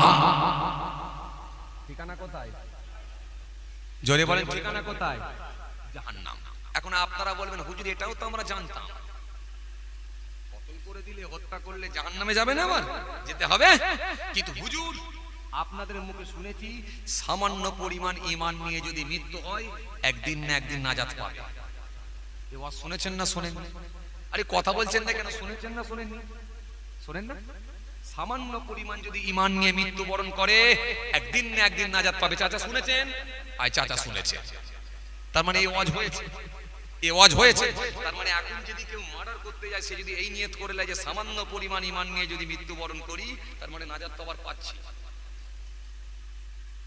কথা বলে হ্যাঁ এখন যদি মাথায় ঢুকে যায় যে আবার ফের বেরিয়ে আসবো জাহান্নাম থেকে তাহলে ওকে রুকা যাবে আর রুকা যাবে না কেন পৃথিবীর জমিনে যেমন যদি কেউ জেনে যায় যে আমার জেল হলেও কিন্তু আমার দলের মানুষেরা আমাকে বের করে নিয়ে আসবে জামিন আমার হবে আমার যে দলের সঙ্গে আমি যুক্ত আছি ওই নেতৃত্বরা আমাকে বের করে আনবে ওকে যেমন রোকা যাবে না অনুরূপ ভাবে যদি মাথায় ঢুকে যায় আবার জান্নাত হবে জাহান্নাম থেকে বেরিয়ে আসবো ওকে রোকা যাবে না কিন্তু মাঠটা কেমন হবে বিচারটা কেমন হবে অনেকটা ধারা সিস্টেম ধারা বোঝেন আপনারা ধারা বোঝেন যেমন দেখবেন 255 নম্বর ধারা যেমন ধরবেন 388 নম্বর ধারা যেমন দেখবেন 415 নম্বর ধারা তার মানে একটা পকেটমার যদি পকেটমারি করে তার বিচার আলাদা হয় আর একটা লোক যদি মার্ডার করে তার বিচার আলাদা হয় একটা লোক যদি নারী নির্যাতন করে তার বিচার আলাদা হয় আর একটা লোক যদি লোকের বাড়ি ভেঙে দেয় তার বিচার আলাদা হয় তার মানে ধারা যেমন বিচারও ঠিক তেমন শাস্তিও ঠিক তেমন এখন প্রথমত আপনাকে বুঝতে হবে আপনি যখন মার্ডার করে বের ফেললেন আপনি যখন মার্ডার করার জন্য প্রস্তুতি নিয়েছেন আপনি কিভাবে বুঝলেন যে ঈমানের সঙ্গে মৃত্যু হলে পেরা নাজাত পাবো ঈমানের সঙ্গে যে মরবো এটা বুঝলেন আপনি কি করে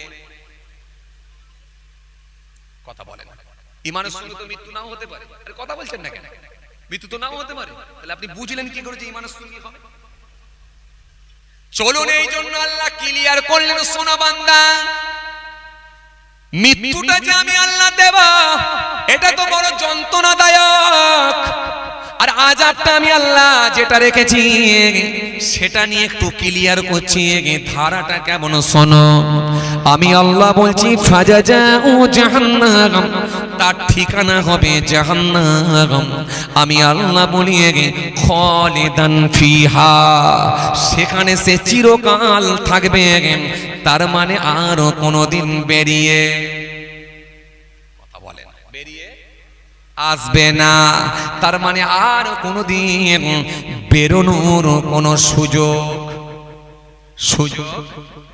নাই এজন্য আল্লাহ বলে বান্দা শোনো এর শাস্তিটা কেমন হবে শোনো তারপরের লাইনটা আমি আল্লাহ কি বললাম খালিদান ফিহা গাদিবাল্লাহু আলাইহি ওয়া লা'নাহু ওয়া আ'adda লাহু আযাবান আযীমা আল্লাহ কোরআনের মধ্যে সুন্দর করে বললেন এর আযাবটা কেমন আমি আল্লাহ দেব গাদিবাল্লাহ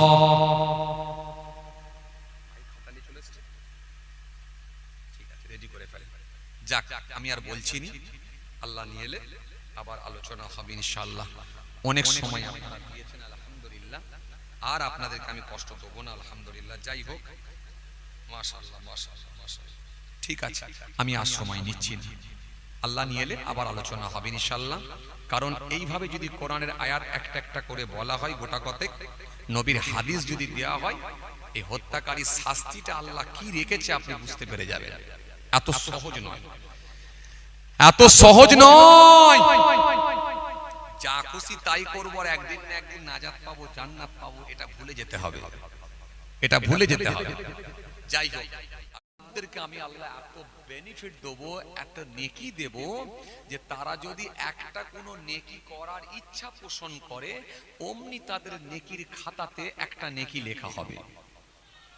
খুব ভালো করে বুঝবেন, নেকি করার ইচ্ছা পোষণ করেছে, নেকি কিন্তু করেনি। আপনি দুপুরবেলা গোসল করতে যাচ্ছেন, কোথায় যাচ্ছেন? গোসল করতে। কিংবা দুপুরবেলা কোথায় যাচ্ছেন? দোকানটা বন্ধ করে বাড়ির দিকে যাচ্ছেন। কি নিয়ত করেছেন? বাড়িতে গিয়ে একটু জোহরের নামাজ পড়বো, কিংবা মসজিদে গিয়ে একটু জোহরের নামাজ পড়বো। এই নিয়ত করে খালি দোকানের ঝাঁপটা বন্ধ করছেন। কি নিয়ত করেছেন? নামাজ পড়বো বলে ঝাঁপটা বন্ধ করছি। এই পরবার যে নিয়তটা করলো, অমনি তার নেকির খাতাতে আল্লাহ বলছে একটা নেকি দিয়ে দেবো। আর যখন সে নেকির কাজটা করে নেবে, আমি আল্লাহ খুশি হয়ে গিয়ে তার নেকির খাতাতে 10টা নেকি আল্লাহ লিখে দেবো। আর যদি কোনো ব্যক্তি গুনাহ করার ইচ্ছা পোষণ করে, আমি আল্লাহ বলছি তার গুনার খাতায় গুনাহ লিখবো না। যখন সে গুনাহ করবে, তখন তার গুনার খাতায় একটা গুনার কারণে, একটা গুনার জন্য একটা গুনাহই লেখা হবে। একটা পাপের জন্য একটা পাপই লেখা হবে, একটা গুনাহও লেখা হবে, 10টা হবে। মুসা সালাম তাওরাত কিতাব দেখে হতভম্ব হয়ে গেলেন, অবাক হয়ে গেলেন। তো বেশ মজার জিনিস, একটা নেকির কাজ করলে, একটা নেকি করার ইচ্ছা পোষণ করলে একটা নেকি হয়ে যাবে, আর নেকি করে নিলে 10টা নেকি হবে। গুনাহ করলে একটা গুনাহ হবে, গুনাহ করার ইচ্ছা করলে গুনাহ হবে না। তো মজার জিনিস দেখছি, মুসা সালাম আল্লাহর কাছে দরখাস্ত করলেন, আল্লাহ এটা কোন নবীর উম্মতদের জন্য করেছে? এটা কি আমার উম্মতদের জন্য করে দিয়েছেন? আল্লাহ বলেন, না, তোমার উম্মতদের জন্য আমি করিনি। আল্লাহ তাহলে ঈসা রুহুল্লাহর উম্মতদের জন্য করেছেন? হে তরুণিয়া নওজওয়ান জামাকেরা, ইয়া ভাই মুরব্বিয়ানেরা গো, বাবা রাসূলকে দেখে হযরত নবী মুসা আল্লাহ দরবারে দরখাস্ত করলেন, ও আমার আল্লাহ, ও আমার মালিক, ও আমার স্রষ্টা, এটা কি ঈসা রুহুল্লাহর উম্মতের জন্য করে দিয়েছেন? আমার আল্লাহ সেই সময় বলেছিলেন, মুসা ঈসা নবীর উম্মতের জন্য আমি আল্লাহ এটা করি না। ও আমার আল্লাহ, এটা আমার উম্মতের জন্য করেছেন। আমার আল্লাহ বললেন, ও মুসা শোনো, আমি আল্লাহ তোমার উম্মতের জন্য করি না। তাহলে কোন নবীর উম্মতের জন্য করলেন? আপনার এটা রিপিট হয়ে যাচ্ছে, রিপিট হচ্ছে বলে কথা জড়িয়ে যাচ্ছে। আপনি রিপিটটা বন্ধ করে হালকা ভাষা, কথা জড়িয়ে না যায়। আল্লাহ তাহলে কোন নবীর উম্মতদের জন্য করেছেন? ঈসা নবীর উম্মতদের জন্য যদি না করে থাকেন, আমি মুসা নবী আমার উম্মতদের জন্য যদি না করে থাকেন, তো দাউদ নবীর উম্মতদের জন্য করেছেন? আল্লাহ বললেন, না। এক এক করে মুসা নবী আল্লাহ পাকের দরবারে যখন বলছে, আল্লাহ এক এক করে নাম বলতে লাগলেন, আল্লাহ তাহলে কোন নবীর উম্মতের জন্য করেছেন একটু বলেন। আমার আল্লাহ সেই সময় বলেন, শোনো মুসা, আমি আল্লাহ পাক এই ব্যবস্থাটা করে দিয়েছি, এই বেনিফিট দেব একমাত্র আমার হাবিবুল্লাহ, আখিরি নবী, দো জাহানের বাদশাহ, যে নবীকে না পাঠালে আমি আল্লাহ কিছুই বানাতাম না, যে রাসূলুল্লাহর জন্য আমি আল্লাহ সব বানিয়েছি, সেই নবীকে আমি আল্লাহ তো ভালোবাসি, যার শান মর্যাদাকে আমি আল্লাহ সব থেকে বেশি বাড়িয়ে দিয়েছি। তাই কোরআনের মধ্যে আল্লাহ সুন্দর করে জানিয়ে দিয়েছেন, কোরআনের মধ্যে আল্লাহ বলেছেন, ইয়া আইয়ুহাল্লাযীনা আমানুস্তাজিবু লিল্লাহি ওয়ার রাসূল ইযা দাআকুম ইয়া আইয়ুহাল্লাযীনা আমানু লা তারফাউ আসওয়াতাকুম ফাওকা সাওতিন নবী। কোরআনের মধ্যে আল্লাহ সুন্দর করে বললেন, ইন্না আ'তাইনাকাল কাউসার ফাসাল্লি লিরাব্বিকা ওয়ানহার ইন্না শানিয়াকা হুয়াল আবতার। হে মুসা শুনে রাখো, এটা অন্য নবীদের জন্য নয়, এটা অন্য নবীদের উম্মতদের জন্য নয়। এ ফেসিলিটি, এ বেনিফিট একমাত্র আমার হাবিবুল্লাহর উম্মত যারা আসবে, আমার হাবিবের উম্মতদের জন্য আমি আল্লাহ করে দিয়েছি। আরো জোরে বলেন, আরো জোরে বলেন। নামাজ পড়ার একটা নিয়ত করবে, অমনি একটা নেকি হবে। যখন সে একটা নেকির কাজ করবে, নামাজটা পড়ে নেবে, অমনি তার নেকির খাতায় 10টা নেকি হবে। সুবহানাল্লাহ একবার বলার নিয়ত করবে, অমনি নেকি হবে, একটা নেকি হবে। যখন সে সুবহানাল্লাহ বলে দেবে, অমনি তার নেকির খাতায় 10টা নেকি আমি আল্লাহ লিখে দেব। একটা নেকির নিয়ত করবে, নেকি করব এইটা খালি ভাববে, সঙ্গে সঙ্গে তার নেকির খাতায় একটা নেকি লেখা হবে। আর যখন সে করে ফেলবে, 10টা নেকি লিখে দেয়া হবে। কথা বুঝে আসছে? 10টা নেকি। আর যখন সে গোনা করার ইচ্ছা করবে, গোনা লেখা হবে না। যখন সে একটা গোনা করবে, অমনি তার গোনার খাতায় একটা গোনা লেখা হবে, 10টা গোনা হবে না। তাহলে নেকি করলে 10টা নেকি হয়, গোনা করলে একটা গোনা হয়। আর নেকি করার ইচ্ছা পোষণ করলে একটা নেকি হয়। তার মানে নেকিটা আল্লাহ কত দেবেন বলে আমাদেরকে আল্লাহ ভেবেছেন, বুঝতে পারছেন? তাহলে আমরা যদি সেই নেকি থেকে যদি বঞ্চিত হয়ে যাই, নিশ্চিতভাবে আমাদের ব্যর্থ ছাড়া অন্য কিছু নয়। আমরা ব্যর্থ হব, এটা ব্যর্থতা ছাড়া আর অন্য কিছু নয়। সুতরাং ভাইরা আমার, বন্ধুরা আমার, সাথী মহব্বতের ভাইরা, ভুল বুঝবেন না যে কথা বুঝাতে চাইছিলাম। আপনারা আলহামদুলিল্লাহ সেই আখিরি নবী, নূর নবী, নবী মুহাম্মদ রাসূলুল্লাহ সাল্লাল্লাহু আলাইহি ওয়াসাল্লামকে ভালোবেসে আজকে দোয়ার মাহফিল দিয়েছে।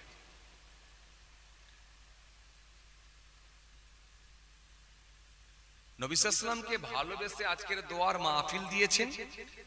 আজকের এই মাহফিল রাসূলুল্লাহর ভালোবাসায় এই দোয়ার মাহফিল। কথা ঠিক কি না?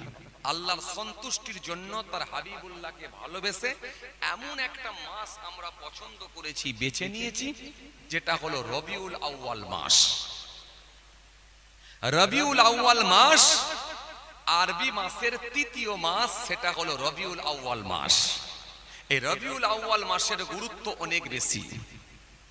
বাংলায় যেমন একটা মাস আছে প্রথম মাস, বাংলায় মোট 12টা মাস আছে, ইংরেজিতে তেমন 12টা মাস আছে, অনুরূপ ভাবে আরবিতেও কিন্তু 12টা মাস আছে। বাংলা মাসের প্রথম মাসের নাম কি ভাই? বৈশাখ মাস। বাংলা মাসের প্রথম মাস যদি বৈশাখ মাস হয়, তো ইংরেজি মাসের প্রথম মাসের নাম কি? জানুয়ারি। ইংরেজি মাসের প্রথম মাস যদি জানুয়ারি হয়, আরবি মাসের প্রথম মাসের নাম কি চাচা? চাচা, আরবি মাসের প্রথম মাস, চাচা, আরবি মাসের দ্বিতীয় মাসের নাম? হ্যাঁ, সফর মাস। খুব ভালো বলেছেন, মাশাআল্লাহ। আর আরবি মাসের তৃতীয় মাস? এই তো, বাহ, চাচা তো গুনে গুনে বলে দিচ্ছে, মাশাআল্লাহ। রবিউল আউয়াল মাস, খুব ভালো বলেছেন, আলহামদুলিল্লাহ। তার মানে এখন আমাদের সামনে তাহলে কোন মাস চলছে? রবিউল আউয়াল মাস। রবিউল আউয়াল মাসের একটা গুরুত্ব রয়েছে, এর তাৎপর্য রয়েছে। কারণ এই মাসটা নবীর আষাঢ় মাস, রাসূলুল্লাহ সাল্লাল্লাহু আলাইহি ওয়াসাল্লামের আগমনের মাস। নবী এসেছিলেন ক তারিখে? 12 তারিখে। ভালো বলেছেন মাশাআল্লাহ, খুব ভালো বলছেন মাশাআল্লাহ। বাহ, সব আপনাদের মুখস্থ, এটা শুনে শুনেই মুখস্থ হয়ে গেছে মাশাআল্লাহ। 12 তারিখ, যদিও এটা নিয়ে ইখতিলাফ রয়েছে, মতবিরোধ রয়েছে। কেউ বলেছেন 12 তারিখ, কেউ বলেছেন না 9 তারিখ। 9 তারিখ আর 12 তারিখ নিয়ে ইখতিলাফ, মতবিরোধ।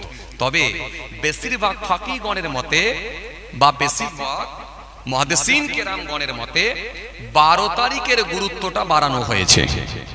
তার মানে 12 তারিখের গুরুত্বটা বাড়িয়ে দেওয়া হয়েছে। এই জন্য 12 রবিউল আউয়াল কি আমরা ধরে চলি। 12 রবিউল আউয়াল এসেছিলেন আমার রাসূলুল্লাহ সাল্লাল্লাহু আলাইহি ওয়াসাল্লাম। ক তারিখে এসেছিলেন? 12 তারিখে। কোন সময় এসেছিলেন? কোন সময় এসেছিলেন? সুবহে সাদেকের সময়, অর্থাৎ রাতের শেষ সময়, একেবারে শেষ লগ্নে, আর দিনের সূচনা শুরু। এই রকম একটা সময়ে তার হাবিবুল্লাহকে আল্লাহ পৃথিবীর জমিনে প্রেরণ করেছিলেন। রাত বলেছিল আল্লাহ দিনের নবী রাতে আসুক, আর দিন বলেছিল আল্লাহ দিনের নবী দিনে আসুক। আল্লাহ উভয়ের কথাকে মঞ্জুর করে একেবারে রাতের শেষ লগ্নে আর দিনের সূচনা শুরু, এই রকম একটা সময়, সুবে সাদেকের সময় তার হাবিবুল্লাহকে আল্লাহ পৃথিবীর জমিনে প্রেরণ করেছিলেন। নবী আসবেন, সবাই খুশি, স্বয়ং আল্লাহ নিজেও খুশি। আল্লাহ নিজেও খুশি।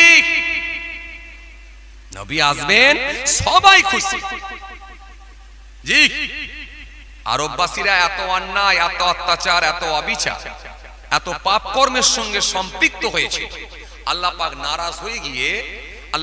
নারাজ হয়ে গিয়ে অসন্তুষ্ট হয়ে গিয়ে আল্লাহ রহমতের দরজাটা বন্ধ করে দেবার আদেশ দিয়েছিলেন। রহমতের দরজা বন্ধ হয়ে গিয়েছে, পানি আর হয়নি, দীর্ঘদিন ধরে পানি হয়নি। আরববাসীরা পানি পানি পানি করে চিৎকার শুরু করেছিল।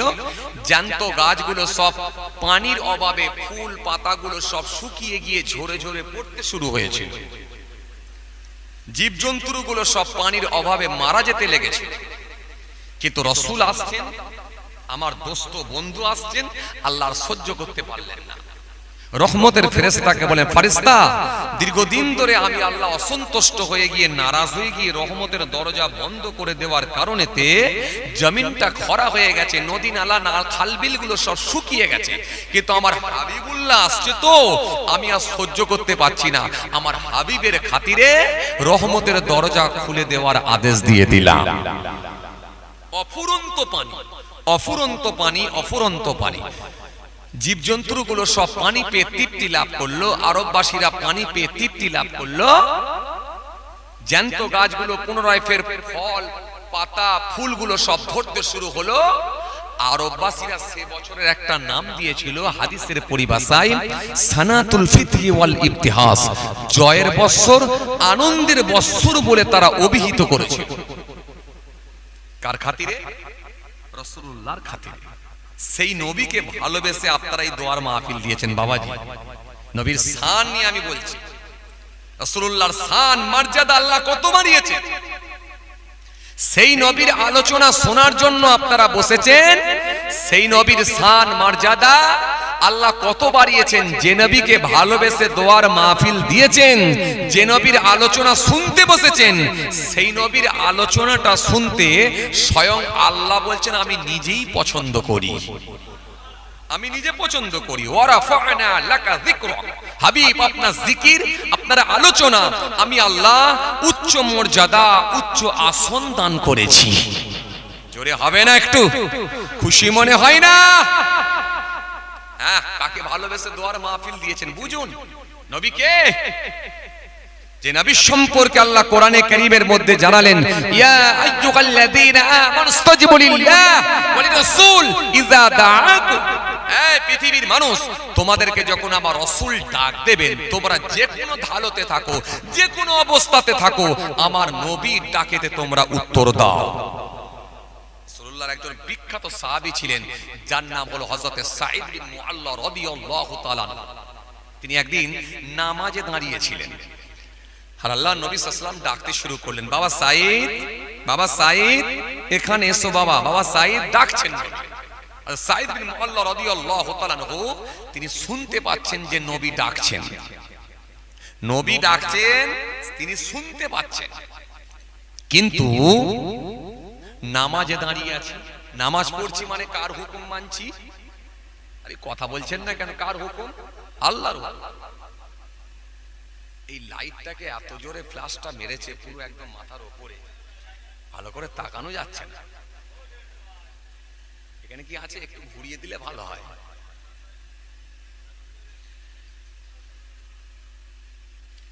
ভাইরা আমার, বন্ধুরা আমার, সাথী মহব্বতের ভাইরা, খেয়াল করেন যে কথা বুঝাতে চাইছিলাম। তো সাহাবী নামাজে দাঁড়িয়ে আছেন, নবী ডাকছেন, সাহাবী আর উত্তর দিতে পাচ্ছেন না।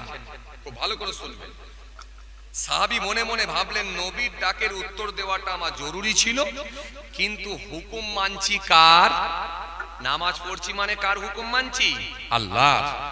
এখন নামাজ পড়ছি মানে আল্লাহর হুকুম মানছি, নবীর হুকুম, নবীর ডাক, নবীর ডাকের উত্তর দেওয়াটা আমার জন্য জরুরি ছিল, কিন্তু যেহেতু আমি আল্লাহর হুকুম মানছি, নামাজে দাঁড়িয়ে আছি, তার মানে আর উত্তর দেওয়া যায় না। তাই নামাজের সমাপ্তি ঘটিয়ে তাড়াহুড়ো করে রাসূল করিম সাল্লাল্লাহু আলাইহি ওয়াসাল্লামের কাছে গিয়ে হাজির। ও আল্লাহ নবী, বিয়াদবি নেবেন না, আমি নামাজে দাঁড়িয়েছিলাম তাই উত্তর দিতে পারিনি, হুজুর বিয়াদবি মাফ করেন, ক্ষমা করেন। আল্লাহ নবী সাল্লাল্লাহু আলাইহি ওয়াসাল্লাম বলে, সাহাবী নামাজ পড়ছিলে, তুমি বড় উত্তম কাজ করছিলে, ভালো কাজ করছিলে। কেন? আল্লাহর ইবাদত সমূহের মধ্যে সবথেকে শ্রেষ্ঠ ইবাদত হলো সালাত, নামাজ। as-salatu imaduddin, মান আকামা ফাকাদ আকামাদ্দিন ওয়া মান তারাকাহা ফাকাদ হাদামাদ্দিন। নামাজ হলো ধর্মের খুঁটি, নামাজ হলো দ্বীনের খুঁটি। যে নামাজ কায়েম করলো, দ্বীন কায়েম করলো, যে নামাজ ছেড়ে দিল, দ্বীনকে ধ্বংস করলো, দ্বীনকে খতম করলো, দ্বীনকে শেষ করলো। আল্লাহ বলছে, ইনতানসুল্লাহ ইয়ানসুরুকুম ওয়া ইউসাব্বিত আকদামাকুম। যে ব্যক্তি আমার দ্বীনকে সাহায্য করবে, আমি আল্লাহ কথা দিচ্ছি আমি তাকে সাহায্য করব। জোরে বলতে পারেন না? জি, ইন্নাস সালাতা তানহা আনিল ফাহশাই ওয়াল মুনকার। নিশ্চয়ই নামাজ সমস্ত রকমের অশ্লীলতা, নিশ্চয়ই নামাজ সমস্ত রকমের খারাপ কাজ থেকে মানুষকে দূরে রাখবে। এজন্য নামাজের গুরুত্ব অনেক বেশি। বাবা সাঈদ, তুমি নামাজ পড়ছিলে, খুব ভালো কাজ করছিলে, খুব নেকির কাজ করছিলে, কিন্তু তুমি কি কোরআনের এই আয়াত, ইয়া আইয়ুহাল্লাযীনা আমানুস্তাজিবু লিল্লাহি ওয়াল রাসূল ইযা দাআকুম, এই পৃথিবীর মানুষ, তোমাদেরকে যখন আমার হাবিব ডাক দেবেন, তোমরা যে কোনো হালতে থাকো, যে কোনো অবস্থাতে থাকো, আমার হাবিবের ডাকের উত্তর দাও। বাবা সাঈদ, তোমাকে ডেকেছে কে বলো দেখিনি? কে ডেকেছে? আমি রাসূলুল্লাহ ডেকেছি। সারা পৃথিবীর মানুষের জন্য আলাদা নিয়ম, আর আমি রাসূলুল্লাহর জন্য সম্পূর্ণ আলাদা নিয়ম। তুমি যদি আমার ডাকের উত্তর দিতে, নামাজ পড়া অবস্থাতেই যদি ডাকে উত্তর দিতে, তোমার নামাজের কোনো ক্ষতি হতো না। কারণ তুমি নামাজ পেয়েছো কার জন্য? আমি রাসূলুল্লাহর জন্য। রোজা পেয়েছো কার জন্য? আমি রাসূলুল্লাহর জন্য। হ্যাঁ, হজ পেয়েছো কার জন্য? আমি রাসূলুল্লাহর জন্য। আযান পেয়েছো কার জন্য? আমি রাসূলুল্লাহর জন্য। দ্বীন পেয়েছো, কোরআন পেয়েছো, ইসলাম পেয়েছো, কাবা পেয়েছো, সব কিন্তু আমি রাসূলুল্লাহর জন্যই পেয়েছো। কথা কিছু বুঝতে পারছেন? কাকে ভালোবেসে জলসার মাহফিল দিয়েছেন? হ্যাঁ, নবীকে ভালোবেসে জলসার মাহফিলটা দেওয়াও মানে একটা সৌভাগ্যের ব্যাপার। সৌভাগ্য না থাকলে হয়নি বাবাজি। যে এই জন্য রাসূলুল্লাহর শান আলাদা, অন্যান্য নবী থেকে আমার নবী সম্পূর্ণ ভিন্ন। আমার রাসূলুল্লাহ হলেন সম্পূর্ণ আলাদা। রাসূলুল্লাহর জন্য আলাদা নিয়ম, নবীর জোড়া আর হবে না। অন্যান্য নবীদেরকে আমার আল্লাহ একটা, দুইটা, তিনটা করে মিরাকেল, অলৌকিক ক্ষমতা আল্লাহ দিয়েছিলেন, কিন্তু রাসূলুল্লাহকে আল্লাহ পাক এত ভালোবাসতেন, নবীর জন্য একটা, দুটো, তিনটে, চারটে, পাঁচটা নয়, বরং আমার রাসূলুল্লাহ যখনই যেটা আমি আল্লাহকে বলবে, আমি আল্লাহ কথা দিচ্ছি আমার হাবিবের দরখাস্তকে কবুল করে নেব। কথা কিছু বুঝতে পারছেন? হ্যাঁ, অন্যান্য নবীদেরকে আমার আল্লাহ মিরাকেল আলাদা আলাদা দিয়েছিলেন, দুটো তিনটে করে এরকম নির্দিষ্ট করে দিয়েছিলেন, কিন্তু আমার হাবিবুল্লাহর জন্য একটা দুটো তিনটে চারটে পাঁচটা নির্দিষ্ট নয়, বরং আমার হাবিব যখনই যেটা বলবে আমি আল্লাহ আমার হাবিবের দরখাস্তকে মঞ্জুর করব। কাকে ভালোবেসেছেন একবার মনে রাখেন, মনে রাখেন সাহাবায়ে কেরামেরা এই রাসূলুল্লাহকে ভালোবেসে তারা জান্নাতি হয়ে গেলেন। নবী নবী নবী নবী ছাড়া কোনো গতি নাই। কোন নবী? যে নবীকে আমার আল্লাহ আমাদের জন্য ঈমান বলেছেন। ঈমান, ইয়া আইয়ুহাল্লাযীনা আমানু আমিনু বিল্লাহি ওয়া রাসূলিহি ওয়াল কিতাবিল্লাযী নাযালা আলা রাসূলিহি ওয়াল কিতাবিল্লাযী আনজালা মিন ক্বাবল ওয়া মান ইয়াকফুর বিল্লাহি ওয়া মালাইকাতিহি ওয়া কুতুবিহি ওয়া রাসূলিহি ওয়াল ইয়াউমিল আখির ফাকাদ দাল্লা দালালান বাঈদ। কথা কিছু বুঝতে পারছেন বাবাজি? এই নবী সম্পূর্ণ আলাদা। জি, এই জন্য মুসা নবী বলেছিলেন, আল্লাহ আমি নবী হতে চাই না, আমি রাসূল হতে চাই না, জিনাকে আপনি এত ভালোবেসেছেন, জিনার উম্মতদেরকে আপনি এত ভালোবেসে নিয়েছেন, একটা মাত্র নেকি করলে 10টা নেকির সওয়াব আপনি দিয়ে দেন, আর একটা নেকি করার ইচ্ছা পোষণ করলে সঙ্গে সঙ্গে নেকির খাতাতে নেকি দিয়ে দেন। ও আমার আল্লাহ, গুনাহ করার ইচ্ছা করলে আপনি গুনাহ লেখেন না, আর একটা যখন গুনাহ করে একটা গুনাহ হয় 10টা লেখেন না। সুতরাং সে হাবিবুল্লাহকে আপনি এত ভালোবেসেছেন, আমি মুসা নবী নবী হতে চাই না, রাসূল হতে চাই না। ও আমার আল্লাহ, সে হাবিবুল্লাহ আখিরি নবীর উম্মত হিসাবে আমাকে কবুল করে নেন। আখিরি নবীর উম্মত হিসাবে কবুল করেন। নবী হতে চায় না, রাসূল হতে চায় না আমি। আমার আল্লাহ সেই সময় বলেছিলেন, শোনো এ মুসা, এটাও আমি তোমার জন্য মঞ্জুর করতে পারবো না, এই দরখাস্ত আমি আল্লাহ কবুল করব না। কেননা আমি আল্লাহ তোমাকে নবী করেছি, রাসূল করেছি, কালিমুল্লাহ উপাধি দিয়েছি, নবুয়ত দিয়েছি, রিসালাত দিয়েছি, কিন্তু মনে রেখো মুসা, আমার হাবিবুল্লাহর উম্মত হিসাবে কবুল করব না। আর আমার হাবিবের উম্মতদেরকে আমি আল্লাহ যখন বানাবো, তাদেরকে এত ভাগ্যবান করব, এত তাদের সৌভাগ্য হবে, আমার হাবিবের উম্মতের হাবিবের খাতিরেতে আমি আল্লাহ পাক আমার ভালোবাসা যখন একটা নেকি করবে, সঙ্গে সঙ্গে তাদের নেকির খাতা 10টা নেকি দিয়ে দেবা। নবীকে নিয়ে বলছি কেন? রাসূলুল্লাহকে ভালোবেসে যেহেতু আপনারা নবী দিবসের মাস বেছে নিয়েছেন। নবী কে? এই জন্য নবীর ব্যাপারটা সম্পূর্ণ আলাদা। অন্যান্য নবীর থেকে আমার নবী সম্পূর্ণ ভিন্ন, সম্পূর্ণ আলাদা। অন্যান্য নবীদেরকে আমার আল্লাহ একটা দুইটা তিনটা করে মিরাকেল অলৌকিক ক্ষমতা দিয়েছিলেন, কিন্তু রাসূলুল্লাহকে আমার আল্লাহ একটা দুটো তিনটে চারটে এরকম ভাগ করে দেন না, বরং আমার হাবিব যখনই যেটা দোয়া করবে আমি আল্লাহ আমার হাবিবের দরখাস্ত কবুল করে নেব। মুসা নবীকে আমার আল্লাহ মিরাকেল দিলেন, অলৌকিক ক্ষমতা দিলেন। আমাদের ইমানদার নেক আল্লাহ ভাইরা যে কথা বুঝাতে চাইছিলাম, তো প্রত্যেকটা নবী আম্বিয়া সালামদের জন্য আল্লাহ পাক মিরাকেল অলৌকিক ক্ষমতা মুআজিজা এটা নির্দিষ্ট করে দিয়েছিলেন, কিন্তু আমার নবীর জন্য কোনো নির্দিষ্ট ছিল না, বরং যেটা তিনি বলতেন সেটাই আল্লাহ মঞ্জুর করে দিতেন। জোরে বলবেন না সুবহানাল্লাহ। হযরতে মুসা নবীকে আমার আল্লাহ মুআজিজা দিয়েছিলেন 2টা। মুসা নবী যখন নিজের হাতের লাঠিটা জমিনে একবার শুইয়ে দিতে, সঙ্গে সঙ্গে বিরাট বড় সর্প হয়ে যেত। আবার এই সর্পর মাথাটা ধরে যখনই সোজা করে দাঁড় করাতে, সঙ্গে সঙ্গে লাঠিতে পরিণত হয়ে যেত। হযরতে মুসা কালিমুল্লাহ নিজের হাতখানাকে নিয়ে যখনই বগলের মধ্যে গোলাকার করতেন, সূর্যের ন্যায় জ্যোতি আলো হয়ে যেত। এটা মুসা নবীর জন্য স্পেশাল মিরাকেল মুআজিজা আল্লাহ দান করেছিলেন।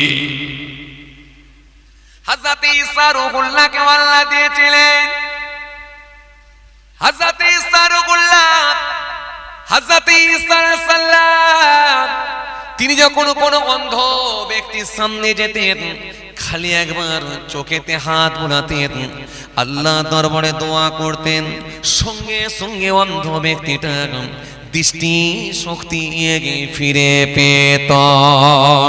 হযরত ঈসা রূহুল্লাহ যখন কোনো মৃত ব্যক্তির সামনে গিয়ে বলতেন, কুম বিইজনিল্লাহ, হে মৃত ব্যক্তি আল্লাহর হুকুমে জিন্দা হও, বলার সঙ্গে সঙ্গে ওই মৃত ব্যক্তিটা জিন্দা হয়ে যেত। হযরত দাউদ নবীকে আল্লাহ মিরাকেল অলৌকিক ক্ষমতা দিয়েছিলেন। তিনি যখন কোনো লোহায় হাত দিতেন, লোহা নরম হয়ে যেত, অটোমেটিকলি লোহাটা নরম হতো। কামারেরা যেমন লোহাকে পুড়িয়ে পিটিয়ে লোহা নরম করে যন্ত্র বানায়, হযরত দাউদ আসলামকে আগুনের প্রয়োজন হতো না, আগুনের দরকার হতো না, আগুনের প্রয়োজন হতো না। নিজে হাতে করে লোহা নরম করতেন, নরম করে নিজে হাত দিয়ে যখন একবার ওই লোহার উপরে ঘষা দিতেন, সঙ্গে সঙ্গে লোহাটা পাতলা হয়ে যেত। যখনই তিনি লোহাকে ধরে টান দিতেন, লোহা অটোমেটিকলি লম্বা হয়ে যেত। হযরত দাউদ নবী পৃথিবীর সর্বপ্রথম যন্ত্র অস্ত্র বানাতে পেরেছিলেন। হযরত দাউদ নবীকে আমার আল্লাহ আর একটা মিরাকেল মুআজিজা দিয়েছিলেন। তিনি যখন জবুর শরীফ তেলাওয়াত করতেন, উড়ন্ত পাখি চলে আসতো। শুধু উড়ন্ত পাখি নয়, দরিয়ার মাছগুলো চলে আসতো হুজুরের তেলাওয়াত শোনার জন্য। কথা কিছু বুঝতে পারছেন?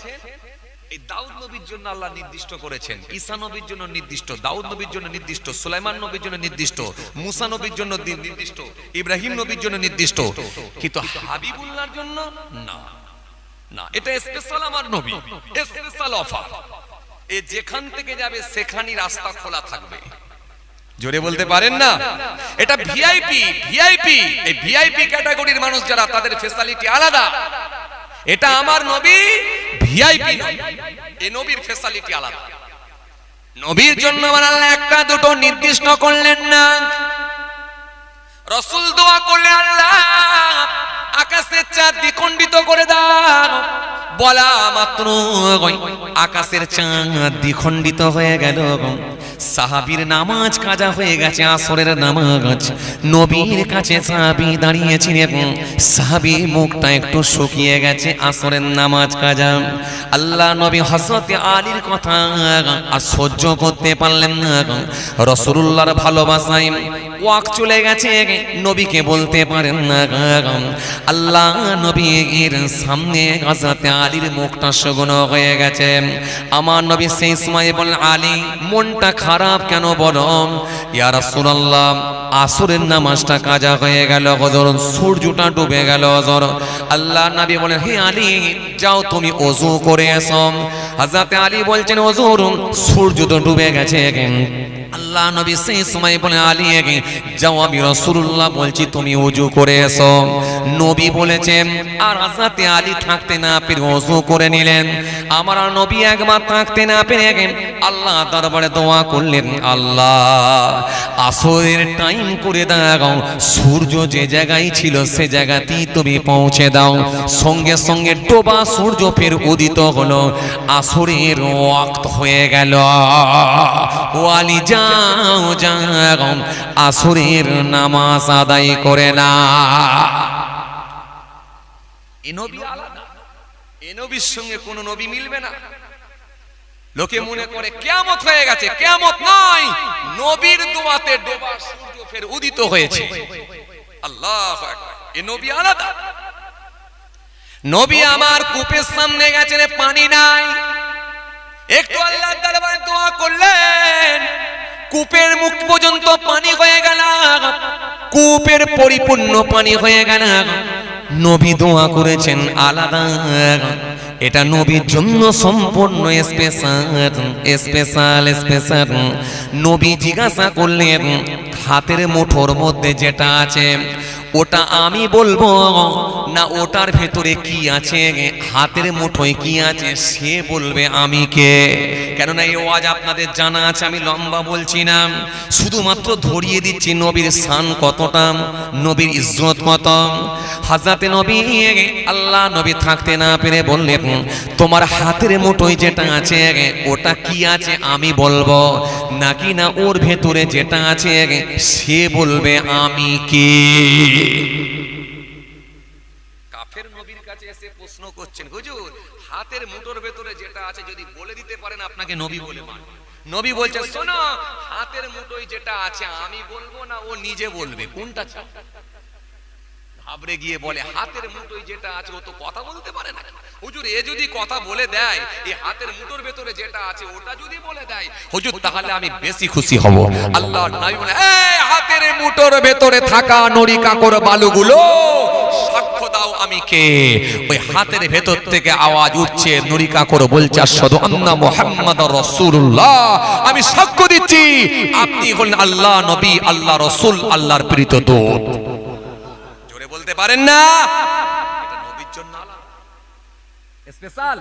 মরুভূমির বালুর উপর দিয়ে রাসূলুল্লাহ হেঁটে হেঁটে যাচ্ছেন, সাহাবায়ে কেরামদের নিয়ে যাচ্ছেন, নবী হেঁটে হেঁটে যাচ্ছেন, যে সাহাবায়ে কেরামেরা বলে, হুজুর পানি নেই, ওযু করব কোথায়? পানি নেই হুজুর, ওযু করব কোথায়? আল্লাহর নবী বলেন, তোমরা পাত্রগুলো রেডি করে ফেলো। রাসূলুল্লাহ সাল্লাল্লাহু আলাইহি ওয়াসাল্লাম হাতখানা কি রকম প্রসারিত করে হাতের আঙ্গুলগুলোকে যেই লম্বা করে দিলেন, প্রত্যেকটা আঙ্গুলের ফাঁক দিয়ে মাথা দিয়ে ঝর্ণার ন্যায় পানি ঝরতে শুরু হলো। জোরে বলতে পারেন না? সাহাবায়ে কেরামেরা ইচ্ছা মতো পানি পান করলেন, পাত্রে ভরে নিলেন, যে যার মতো ভরে নিলেন।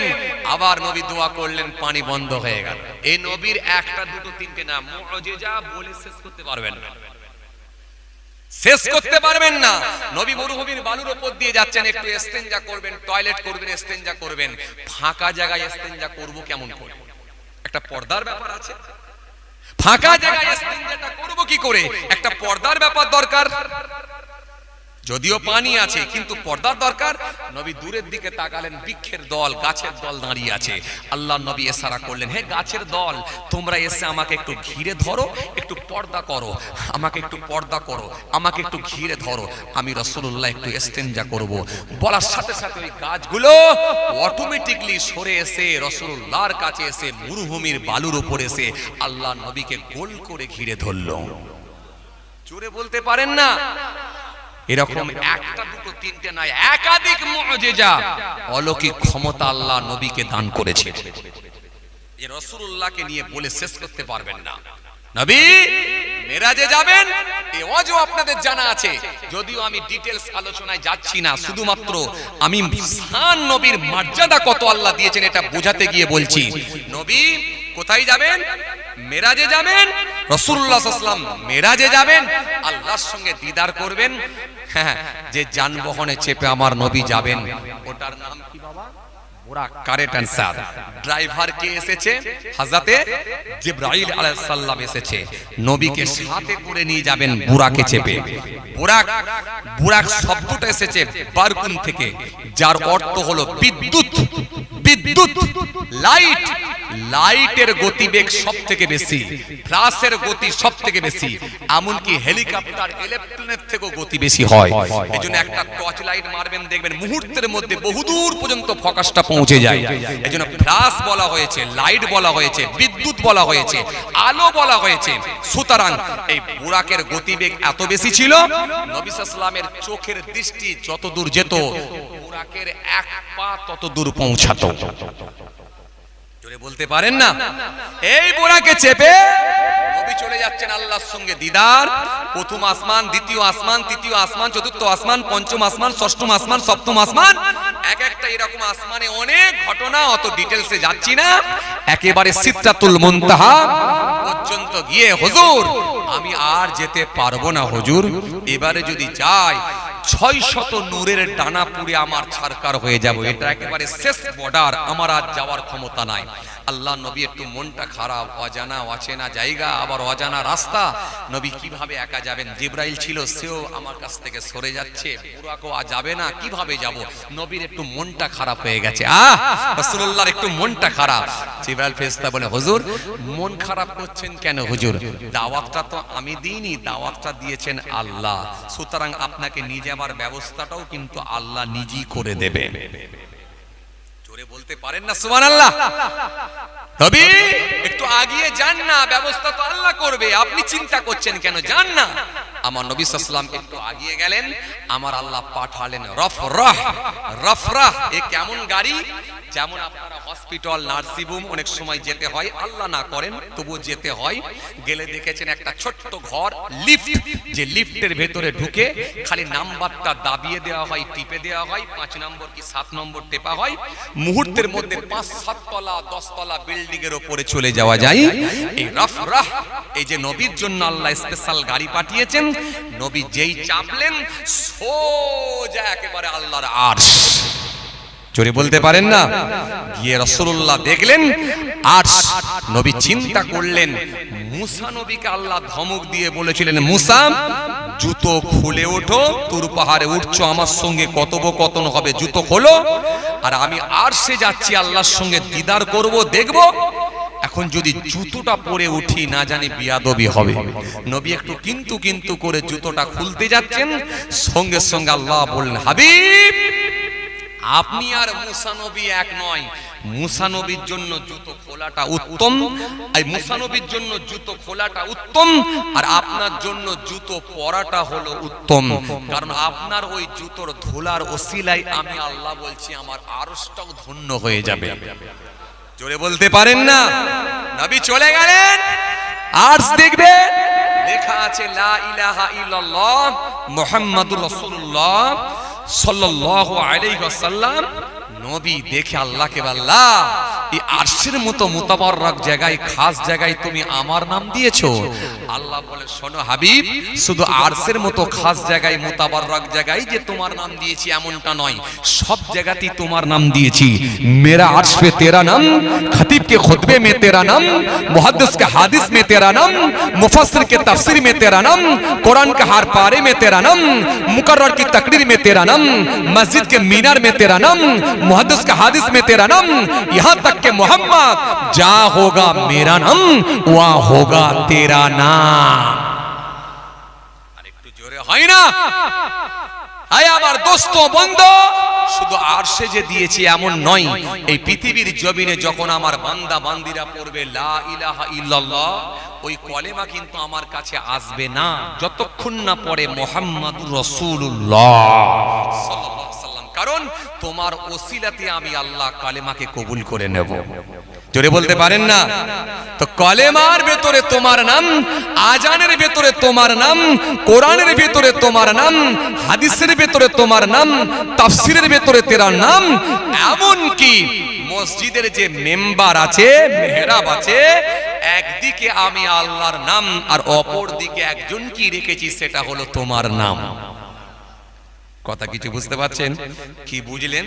তাহলে অন্যান্য নবীদের সঙ্গে আমার নবীরও তুলনা করা যাবে না। আর কিছু মানুষ তারা আমার নবীকে কি বলে, নবী আমাদের মতো মানুষ। নাউযুবিল্লাহ মিন যালিক। খবরদার নয়। নবীর হাত ছিল, পা ছিল, চোখ ছিল, হ্যাঁ পা ছিল, এটা সত্যি, কিন্তু তোমার আমার মতো মানুষ নয়। ইয়াকুত পাথর, ডায়মন্ড পাথর, হিরে পাথর, রাস্তার ধারে পড়ে থাকা পাথর, দুটো যেমন এক নয়। নবী মানুষ সত্য, কিন্তু তোমার উপর, তোমার আমার মতো মানুষ নয়, কারণ রাসূলুল্লাহর উপরে আসতো আল্লাহর ওহী, যেটা তোমার উপরে আমার উপরে আসে নাই। কথা কিছু বুঝতে পারছেন বাবাজি? সেই নবীর শান, মর্যাদা আল্লাহ এত বাড়িয়েছেন। ভালোবেসে দোয়ার মাহফিল দিয়েছেন। কেন? নবীর প্রতি আপনাদের ভালোবাসাটা আছে বলে। তাই রাসূলুল্লাহর শান নিয়ে একটু বলছি, যাতে করে আপনাদের আন্তরিকতা মহব্বতটা একটু বেড়ে যায়। চলুন আর একটুখানি আলোচনা করি নবী নিয়ে। কষ্ট হয়ে যাচ্ছে আপনাদের? খেয়াল করেন মাশাআল্লাহ। চলুন আর একটুখানি আলোচনা করি, খেয়াল করেন, লক্ষ্য করেন ভাইরা আমার, বন্ধুরা আমার, সাথী মহব্বতের ভাইরা। জি, রাসূল করিম সাল্লাল্লাহু আলাইহি সাল্লামকে সাহাবায়ে কিরামেরাও খুব ভালোবাসতেন, খুবই ভালোবাসতেন। সাহাবায়ে কিরামেরা বুঝতে পারেছেন যে নবী আমাদের ঈমান, নবী নাই তো কিচ্ছু নাই। রাসূলের ভালোবাসা যদি অন্তরে না থাকে, আল্লাহর সঙ্গে কোনো সম্পর্কই তৈরি হবে না। এজন্য নবী জানিয়েছেন, লা ইউমিনু আহাদুকুম হাত্তা ইয়াকুনা হাব্বা ইলাইহি মিন ওয়ালিদিহি ওয়া ওয়ালাদিহি ওয়ান নাসি আজমাইন। ততক্ষণ পর্যন্ত তোমরা পরিপূর্ণ মুমিন হতে পারবে না যতক্ষণ পর্যন্ত আমি রাসূলুল্লাহকে বেশি ভালো না বাসতে। কাদের থেকে? তোমাদের সন্তান সন্ততি, তোমাদের ছেলে মেয়ে, বিবি বাল বাচ্চা, সবার ঊর্ধ্বে আমি রাসূলুল্লাহকেই বেশি ভালোবাসা দিতে হবে। কথা বুঝে আসছে? কিন্তু বড় আফসোস, নবীর বিরুদ্ধে যখন কোনো কথা হয়, মুসলমানের ছেলে মাথা নিচু করে কাজে যায়, কিন্তু এনআরসি যখন হবে বলে আওয়াজ দেয়, মুসলমানের ছেলে একবার কেন 5 বারও রাস্তা অবরোধ করতে রাজি আছে ভাই। আরে কথা বলছেন দেখেন, 5 বারও রাস্তা অবরোধ করতে রাজি আছে ভাই, কিন্তু নবীর বিরুদ্ধে কথা হলে মাথা নিচু করে ব্যবসায়ী যায়। আসেন, ভুল বুঝবেন না, রাগ করবেন। যে নবীর একজন বিখ্যাত সাহাবী ছিলেন, যার নাম হলো হযরতে জাবের রাদিয়াল্লাহু তাআলা আনহু। হযরতে জাবের রাদিয়াল্লাহু তাআলা আনহু রাসূলুল্লাহর একজন বিখ্যাত সাহাবী। একদিন তিনার বড় ইচ্ছা লেগেছে। কি ইচ্ছা? যে রাসূল করিম সাল্লাল্লাহু আলাইহি ওয়াসাল্লামকে একটু দাওয়াত করে খাওয়াবো। আমরা যেমন অনেক বক্তা, ওয়াইজিন, হুজুর, পীর সাহেব ইনাদেরকে সব দাওয়াত করে খাওয়াই না? আরে কথা বলছেন না কেন? খাওয়াই কি খাওয়াই না? খাওয়াই। আবার কিছু মানুষ আছে তারা একটু এমএলএ, নেতা, মন্ত্রীকে খাওয়াবার ইচ্ছা পোষণ করে। করে কি করে না? যদি একটা নেতাকে খাইয়ে দেওয়া যায় বা এমএলএ কে একবার খাওয়ানো যায়, একবেলা যদি মেহমানদারি করা যায়, তাহলে এই সাব ডিভিশনে আর কেউ আমার উপরে আঙুল তুলে কথা বলতে পারবে না। কথা ঠিক কি না বলতে পারেন? কেন? এমএলএ খেয়েছে আমার বাড়িতে, উড়ি সর্বনাশ, বিরাট ব্যাপার। এমএলএ খেয়েছে আমার বাড়িতে, বিশাল ব্যাপার। জি, এজন্য শুনেন, এমএলএ কে খাওয়াবেন, এমপি কে খাওয়াবেন, আমার আপত্তি নেই, খাওয়ান, কিন্তু ভালোবাসার মানুষটা একটু বোঝেন। বোঝেন কেন? রাসূল করিম সাল্লাল্লাহু আলাইহি ওয়াসাল্লাম বলছেন, কারোর সঙ্গে যদি সম্পর্ক রাখতে হয়, সেটা যেন আল্লাহর জন্য হয়। মান আহাব্বা লিল্লাহ ওয়া আগবাদা লিল্লাহ ওয়া আতা লিল্লাহ ওয়া মানা লিল্লাহ ফাকাদ ইসতাকমালাল ঈমান। সম্পর্ক যদি কারোর সঙ্গে রাখতে হয়, সেটা যেন আল্লাহর জন্য হয়। অথচ আমাদের আফসোস, আমরা ফজরের পরে অনেক সময় দেখা যায় মহল্লার ইমাম তিনি যখন এক কাপ চা খেতে যাচ্ছে, একাই যাচ্ছে, ডান দিকেও লোক নাই, বাঁ দিকেও লোক নাই। কিন্তু আপনার মহল্লায়, আপনার গ্রামে যদি একবার খালি প্রধান সাহেব এসে হাজির হয়ে যায়, এত লোকের চাপ হয়ে যায়, প্রধান সাহেব আর হেঁটে হেঁটে যাবার জায়গা পায় নাই।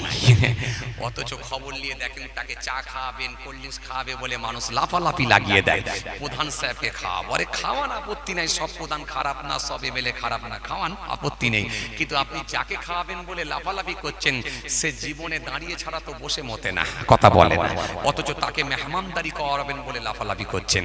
কিন্তু আপনার মহল্লার ইমাম যিনি 10 বছর জামাতের সঙ্গে নামাজ আদায় করছেন, শখ করে তো কোনোদিন বললেন না, হুজুর আমার দোকানের সামনে দিয়ে চলে গেলেন, একটু তো চা খাবেন, হুজুর আসুন। এই ডেকে 1 কাপ চা, ডেকে 100 গ্রাম মাখা সন্দেশ খাইয়ে কোনোদিন তার মনটা আমরা খুশি করতে পারলাম না। অথচ যে মানুষটা দাঁড়িয়ে ছাড়া কোনোদিন বসে মতে না, তাকে খাওয়াবার জন্য আমরা কম্পিটিশন লাগিয়ে দিই। কথা ঠিক কি না? কথা বলছেন না কেন বাবাজি? একটু হ্যাঁ না কিছু বলেন। একেবারে সব ভুল বলে যাচ্ছি নাকি আমি? একেবারে সব ভুলভাল বলছি নাকি? একটু কথাবার্তা বলেন। যে খান, আপত্তি নেই, কিন্তু একটু বুঝে খাওয়া।